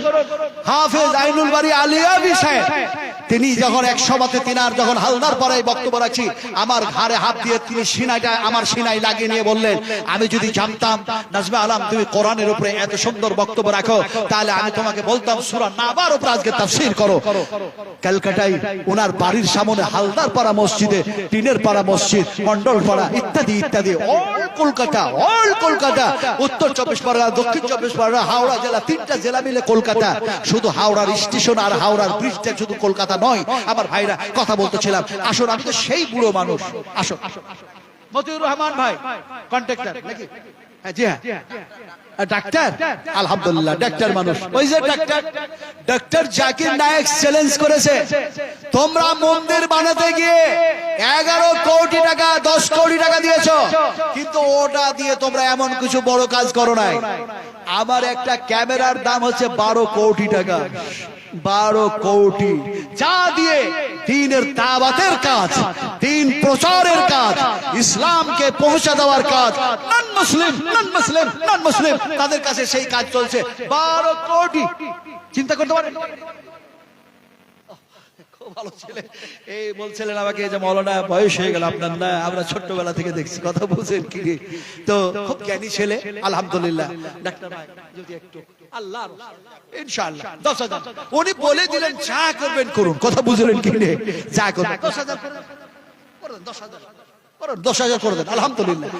বিশ্বাস করুন অবস্থাটা কি। একজন সাহাবী বলছেন ফাইনা আনা ইয়া রাসূলুল্লাহ, বুখারী শরীফের এবার আমি কখন কি বলবো আপনাকে, ওয়াজ করব কখন, কথা বুঝেন কি না। বুখারী শরীফের এবার ফাইনা আনা ইয়া রাসূলুল্লাহ, যুবক বলছে হে রাসূল আমি যদি জিহাদের ময়দানে গিয়ে শহীদ হই তো আমি যাব কোথায়? নবী বললেন ক্বালা ফিল জান্নাহ, বেহেশতের মধ্যে চলে যাবা। ডাক্তার ভাই, কন্ট্রাক্টর ভাই বলছেন আপনি যা করবেন তাই করেন, কথা বুঝেন কি না, যা করবেন তাই করুন। একটা দোয়া করব। আলহামদুলিল্লাহ আব্দুস সুবহান, আমি জানি এটা ইউপি থেকে একজন বক্তা আসতো আব্দুস সুবহান, তিনার সামনে আমি বক্তব্য রেখেছি। মোহাম্মদ জার্জিসকে তো আপনারা ভালো করেছেন। আব্দুস সুবহান ভাই কত দিচ্ছেন? 5000 বলছি, একটু বেশি লডু শেখের রাখুন। আলহামদুলিল্লাহ বলছিলাম এটা 5 শেষ।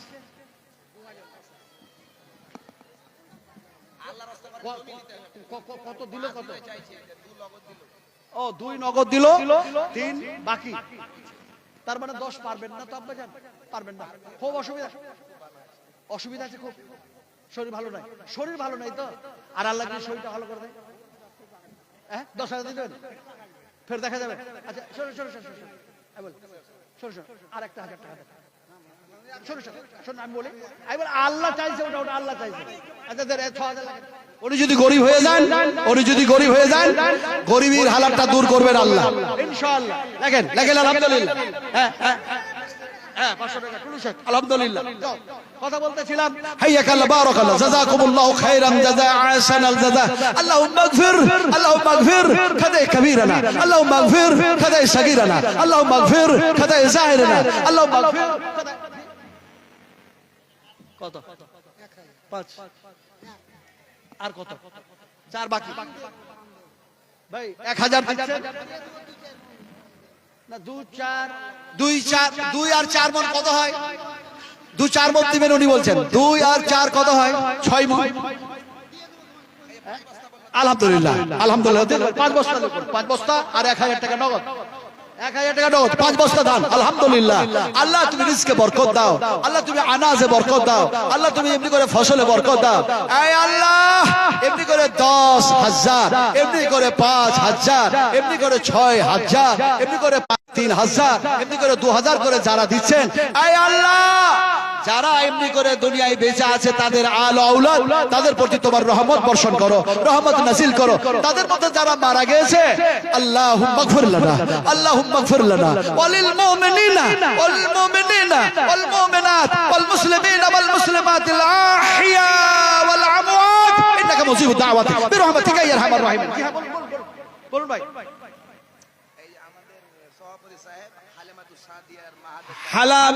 হালিমাতু সাদিয়ার মাহাদের ডাইরেক্টর শেখ 10,000। আচ্ছা 10ই হবে। আচ্ছা আপনারা বলুন তো, আমরা রমজান মাসে তারাবির নামাজ 10 পড়ি না 11? কথা বলেন না? এই কয় রাকাত পড়েন? এই তারাবির নামাজ কয় রাকাত? 10 পড়েন না 11 পড়েন? ভেতর সহ কত পড়েন? তো ইনশাআল্লাহ 11 করে দেবেন উনি। ভাইয়ের আমার ডাইরেক্টর ভাই 11 করে দেবেন ইনশাআল্লাহ, 11 করে দেবেন। একটা সত্যি বিশ্বাস করুন, হাদিসের সঙ্গে দানের একটা টার্ম থাকতে হয়, একটা সম্পর্ক থাকতে হয়। বিশ্বাস করুন। ইয়াউমাল কিয়ামা, যেদিন আল্লাহ ছাড়া আর কেউ মালিক থাকবে না। আল ইয়াউমা তুদা কুল্লু নাফসিন বিমা কাসাবাত লা যুলমাল ইয়াউম ইন্নাল্লাহা সারিউল হিসাব। আচ্ছা আপনারা পিছন দিকটা একবার চেয়ে দেখুন তো, সবাই চেয়ে দেখুন কি অবস্থা আছে। পিপিলিকার মতো ভিড় দিয়ে আছে, মানুষগুলো দাঁড়িয়ে পারছে না। একটু এগিয়ে আসুন না ভাই, কতবার বলবো, পিপিলিকার মতো মানুষগুলো দাঁড়িয়ে আছে, একটিও মানুষ আসতে পারছে না, এত গ্যাদারিং হয়ে গেছে। একটু দয়া করে এগিয়ে আসুন, সোনার টুরেরা। অপরের বসার জায়গা করুন, অপরের সহানুভূতি করুন, অপরের সহযোগিতা করুন। আল্লাহর কসম খেয়ে বলি, আল্লাহ আপনার সহানুভূতি করবে। রাসূলুল্লাহ সাল্লাল্লাহু আলাইহি ওয়াসাল্লাম বলেছেন, তুমি অপরের জন্য যদি দোয়া করো ভালো, তোমার জন্য দোয়া করবে ফেরেশতারা। বিশ্বাস করো, আপনি অপরের জন্য একটু হেল্প করুন, একটু সহযোগিতা করুন। হাল জাযাউল ইহসানু ইল্লাল ইহসান।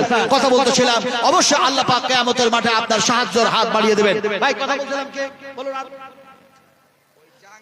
হ্যাঁ হ্যাঁ আসছি আসছি। ড্রাইভার অনেক দূরের তো, বলে এই বয়সে আর কত চিৎকার করবেন। এই রাত্রি আপনার 9টা অতিক্রম করেছে, 9টা 31 হয়ে গেছে। কথা বুঝেন কিনা? আর কিছুক্ষণ আছে। ও ওরে তো আলহামদুলিল্লাহ। কত দিয়েছেন? কত দিয়েছেন না? কিছু দেন নাই? তো জ্ঞানী মানুষ উনি দেখছেন যে আজকার মজমায় কে কিভাবে দিচ্ছে।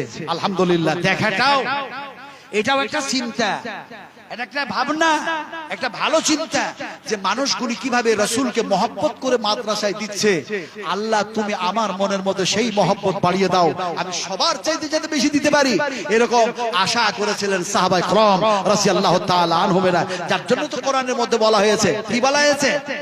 الذي خلق الموت والحياة ليبلوكم وأيكم أحسن عملا وهو العزيز الغفور। আমি আল্লাহ হায়াত মওত সৃষ্টি করেছি, ওর মধ্যখানে তোমরা সবচেয়ে বেটার আমল কে করতে পারো, কে কার চাইতে ভালো উত্তম আমল করতে পারো, নাকি সঞ্চয় করতে পারো।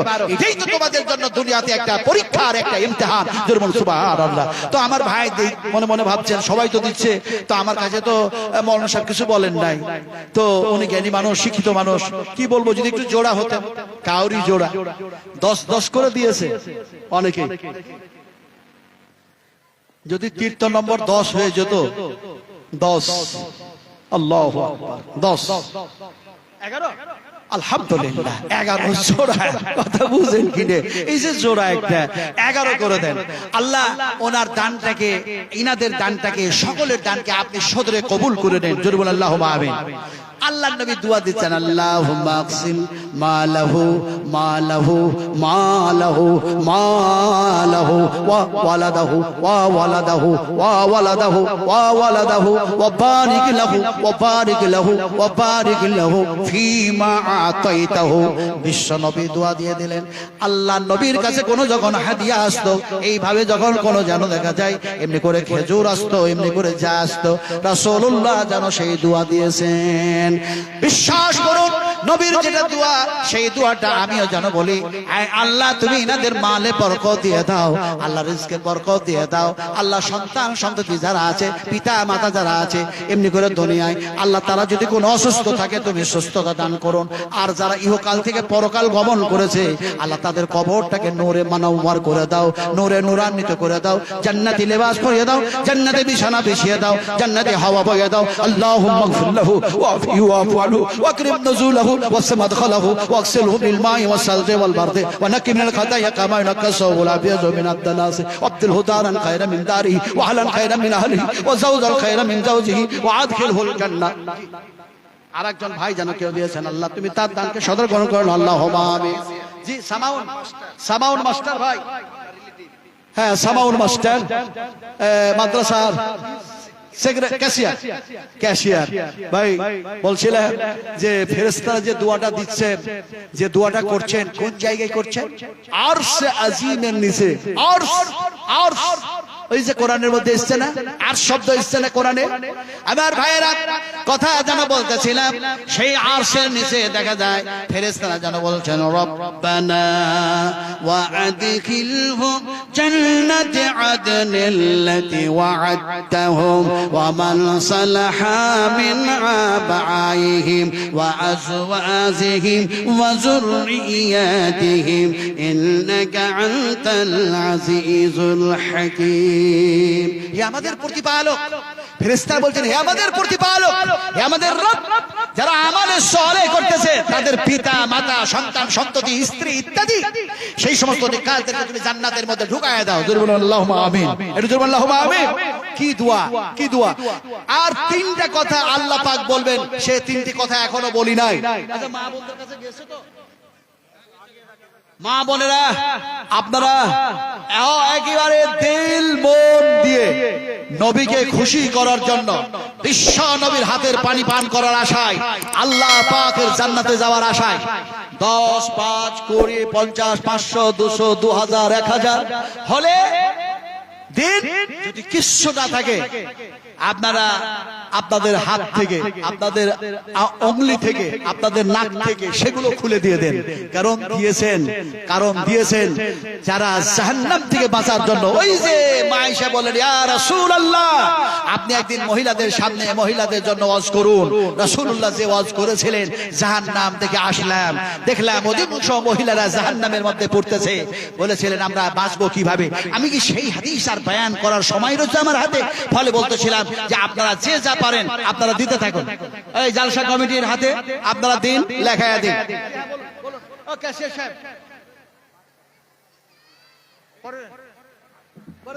করে দেন ইনশাআল্লাহ।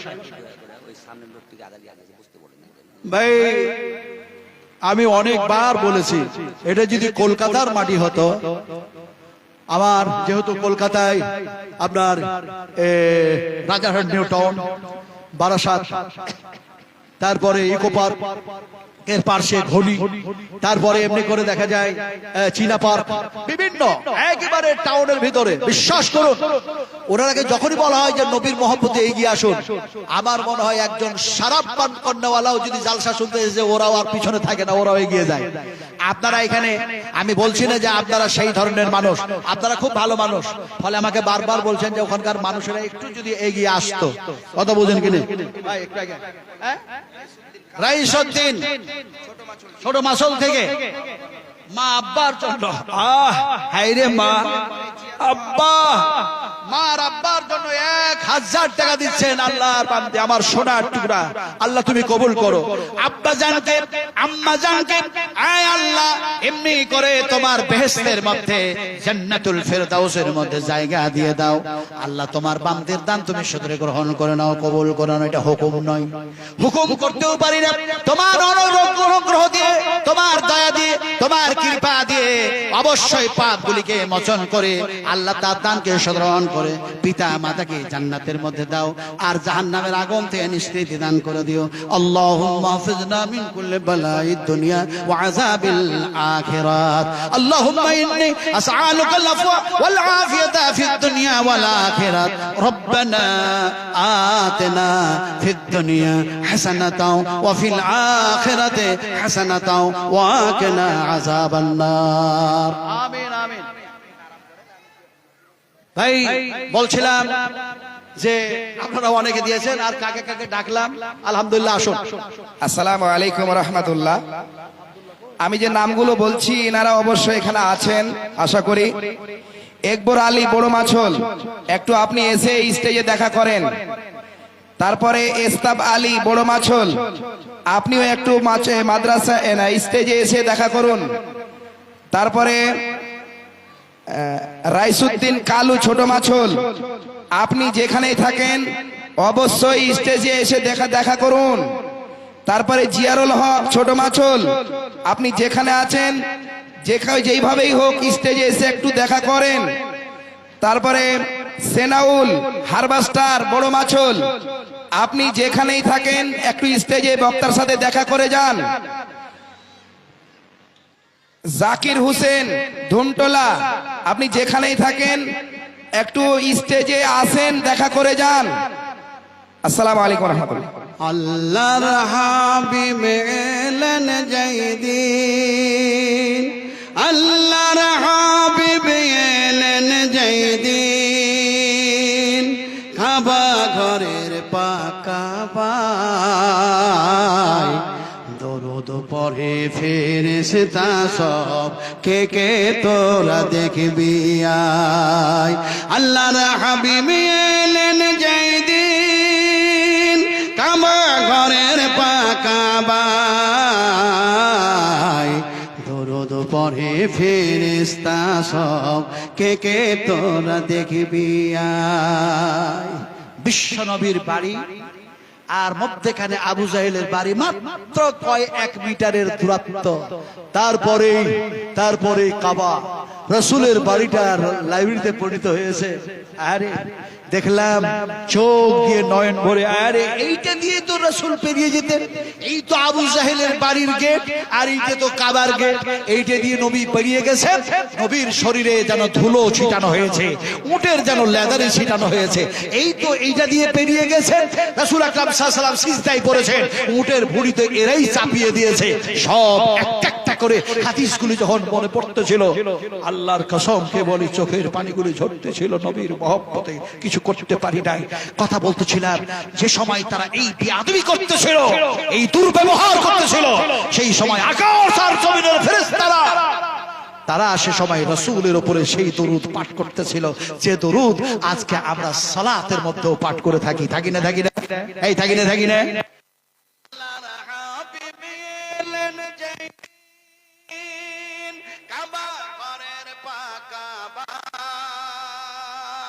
দরদ পরে ফেরেশতা সব থেকে তোরা দেখবি আয়, যুগ যুগান্তে যাহার নামে, যুগ যুগান্তে যাহার নামে দরদ পরে রাত ও দিনে। মায়া মেনার কোলে হাসে রহমতান লিল আলামিন, রহমতান লিল আলামিন, ওমা আরসালনাকা ইল্লা রহমাতান লিল আলামিন ওয়া নুনাজ্জিলু আলাইকা। আল্লাহ রাব্বুল আলামিন এমনি করে দেখা যায় যেন বলা হয়েছে বিশ্বনবী মুহাম্মদ সাল্লাল্লাহু আলাইহি ওয়াসাল্লামের ব্যাপারে আল্লাহ পাক বললেন, বিশ্ব মানবের জন্য আমি কি করলাম, রহমতের মুক্ত প্রতীক করে তাকে প্রেরণ করে দিলাম। আর কোরআনটা কি করলাম, বিশ্ব মানবের মুমিনদের জন্য আমি শেফা স্বরূপ যেন কোরআন নাজিল করে দিলাম। সেই কোরআনেরই চলে এই মাদ্রাসায়, কোরআনের শিক্ষাই চলছে এই মাদ্রাসায়। আমার মায়েরা, আমার বোনেরা, আমার ভাইয়েরা, আমার আব্বাজিরা, ফলে যেন দেখা যায় নবীর এই মাদ্রাসাকে সবল করার জন্য, যেটা আনকমপ্লিট আছে, অসম্পূর্ণ আছে, সম্পূর্ণ করার জন্য আমাদেরকে প্রয়োজন হলে রক্ত তো দিতে হবে না? রক্ত দেওয়ার কথা বলবো না, সাহাবীরা রক্ত দিয়েছেন, নবীকে সাহায্য করেছেন।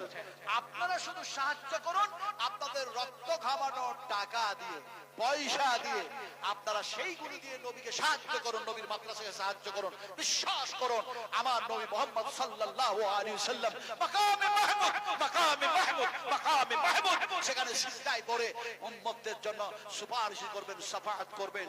আল্লাহ পাক বলেন, নবী, হে নবী, মাথা উঠাও, উঠাও, যেটা তুমি চাইবে তোমার সেই দরখাস্ত আমি মঞ্জুর করব। সুবহানাল্লাহ।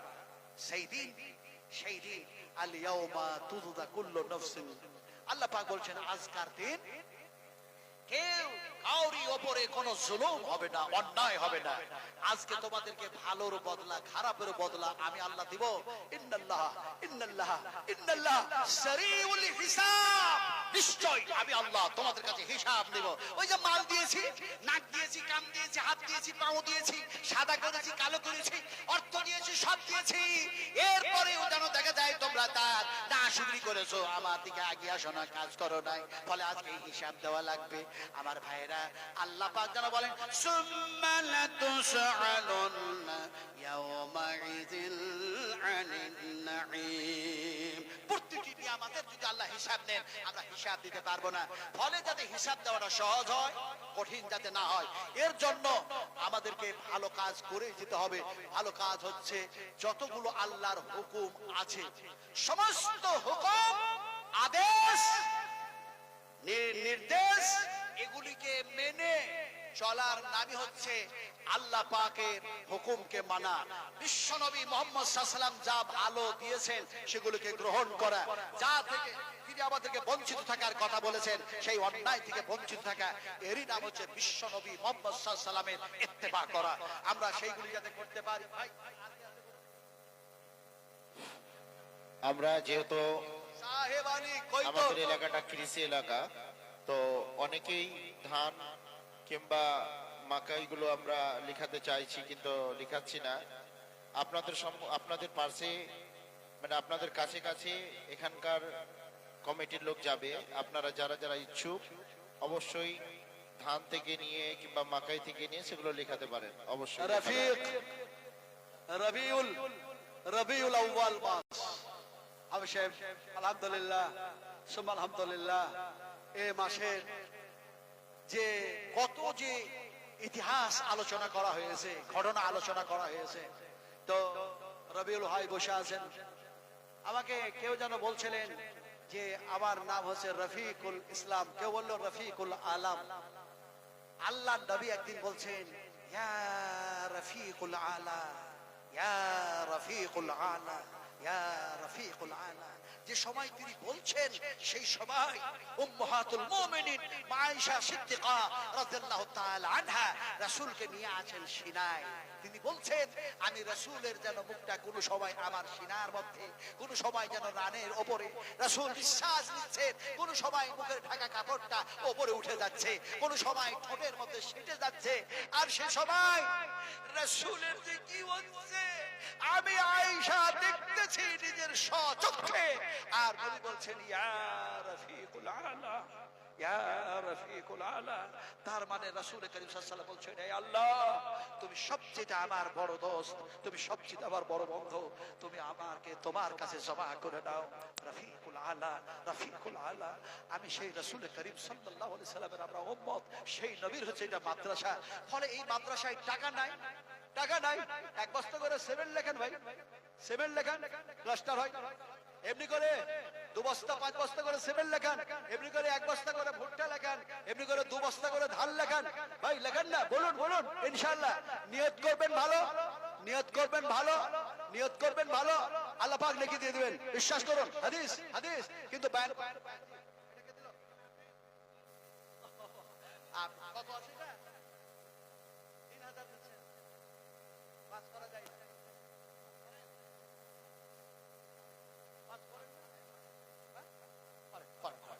ইনারা তো জ্ঞানী মানুষ। দেখুন পিছনে বসে আছে সম্মানিত মানুষ, বোঝা যায় যে এই মানুষটা এত মাদ্রাসার বড় দরদি মানুষ। বোঝা যায় ইনি পিছনে বসে আছেন, আলহামদুলিল্লাহ আপনারা সামনে বসে আছেন। কিন্তু কেমন করে বুঝবো যে এই মানুষটার দিলের মধ্যে এত মহব্বত নবীর মাদ্রাসার সঙ্গে? তিনি 5000 টাকা দিচ্ছেন। আল্লাহ ওনার আব্বা, ওনার আম্মা, ওনার স্ত্রী, ওনার ছেলে, ওনার মেয়ে, ওনার আল, ওনার আওলাদ, এই আল্লাহ সকলকে তুমি একসঙ্গে জান্নাতে যাওয়ার তৌফিক দান করে দিও। আয় আল্লাহ এমনি করে দুনিয়ার সমস্ত বিপদ আপদ থেকে তুমি নিষ্কৃতি দান করে দিও। একটা কথা বলি, আজকে আমরা এত লাঞ্ছিত কেন? আমরা আজকে এত ঘৃণিত কেন? আজকে আমরা এত পদতলিত কেন? আজকে আমরা এত মার খাচ্ছি কেন? আল্লাহ বলছেন ইন্নাল্লাহ ইন্নাল্লাহ লা ইউগাইয়িরু মা বিকওমিন হাত্তা ইউগাইয়িরু মা বিআনফুসিহিম। আজকে বড় মুশকিলে পড়ে গেছি, আমরা নিজেরা পরিবর্তন হতে পারছি না ভাই। আমরা যদি মুমিন হতাম, আমরা যদি মুত্তাকিন হতাম, আমরা যদি পরহেজগার হতাম, আমরা যদি আল্লাহ হতাম, তাহলে আল্লাহ পাক বলছেন তোমাদের কোনো ভয় নাই, তোমাদের কোনো চিন্তা নাই, আমি আল্লাহ তোমাদের সঙ্গে আছি, আমি আল্লাহ তোমাদের সঙ্গে।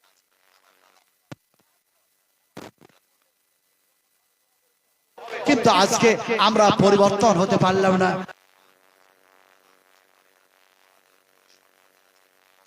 ইচ্ছা করে না, কিন্তু এমন একটা সময় আসবে যেই দিন বলবেন আরে সব দিয়ে দিতাম, আজকে কত ভালো হতো, আজকে কত ভালো হতো।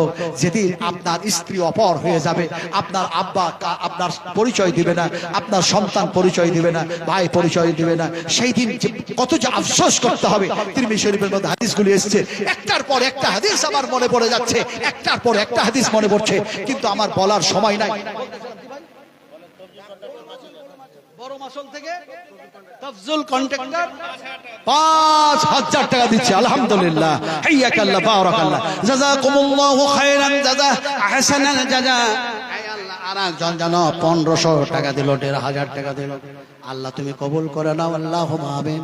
আল্লাহ কত কত দেড় তো ঠিক আছে, ঠিক আছে, আলহামদুলিল্লাহ।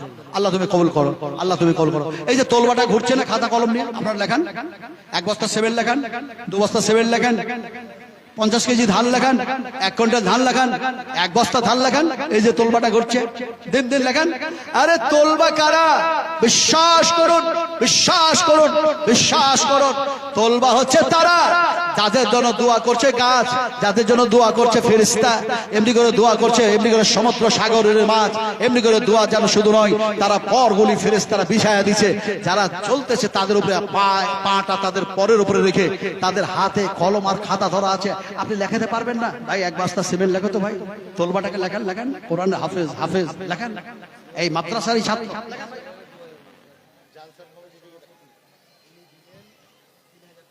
এই মাদ্রাসার সভাপতি তিনি দিচ্ছেন কত? মনে হয় অবস্থা একটু খারাপ আছে। যাক আলহামদুলিল্লাহ, আলহামদুলিল্লাহ। এই মাদ্রাসাতে তিনি পড়ান হাফেজে কোরআন। আরে আখড়া বলে একটা জায়গা আছে, দারুল উলুম মাদ্রাসা। আমি সেখানে কন্টিনিউ 6 বার যাওয়া হয়ে গেছে, এবার নিয়ে 7 বার। আমি বলে আমাকে একবার চেঞ্জ করুন। ওখানে যদি যান প্রতি বৎসরের জন্য এত হাফেজ সেখানে আছে, তলবা আছে, যে প্রতি বৎসরের জন্য হয় 17, নইলে 18, নইলে 20, নইলে 11, এমনি করে সব হাফেজদের মাথাতে পাগড়ি বাঁধতে হয়। কথা বুঝেন কি না? এ বৎসরও তাই। তো পাগড়ি বাঁধতে বাঁধতে বাঁধতে ওরা সব লাইনে দাঁড়িয়ে থাকে। আলহামদুলিল্লাহ, সুম্মা আলহামদুলিল্লাহ। সেখানে টাকা কিভাবে মানুষ দান করে জানেন? ওইগুলি দেখার পর বলে এটা হাফেজিয়া মাদ্রাসা, এই হাফেজরা কোরআন পড়তে পড়তে জান্নাতে যাবে, আর আমরা যদি দান করি তাদের সাথে আমরাও যাবো এই নিয়তে। কেউ বলছে 1 লাখ, কেউ বলছে 2 লাখ, কেউ বলছে 3 লাখ, কেউ বলছে 50,000, কেউ বলছে 60,000। এই দিতে দিতে দিতে দিতে 32 লাখ টাকা কালেকশন হয়। 32 লাখ। গত বছর সারা পশ্চিম বাংলার মধ্যে সর্বশ্রেষ্ঠ আদায় হয়েছে মুর্শিদাবাদ বেলডাঙ্গার একটা মাদ্রাসায় 1 কোটি 11 লক্ষ টাকা আদায় হয়েছে। কত বললাম? 1 কোটি 11 লাখ। চিন্তা করতে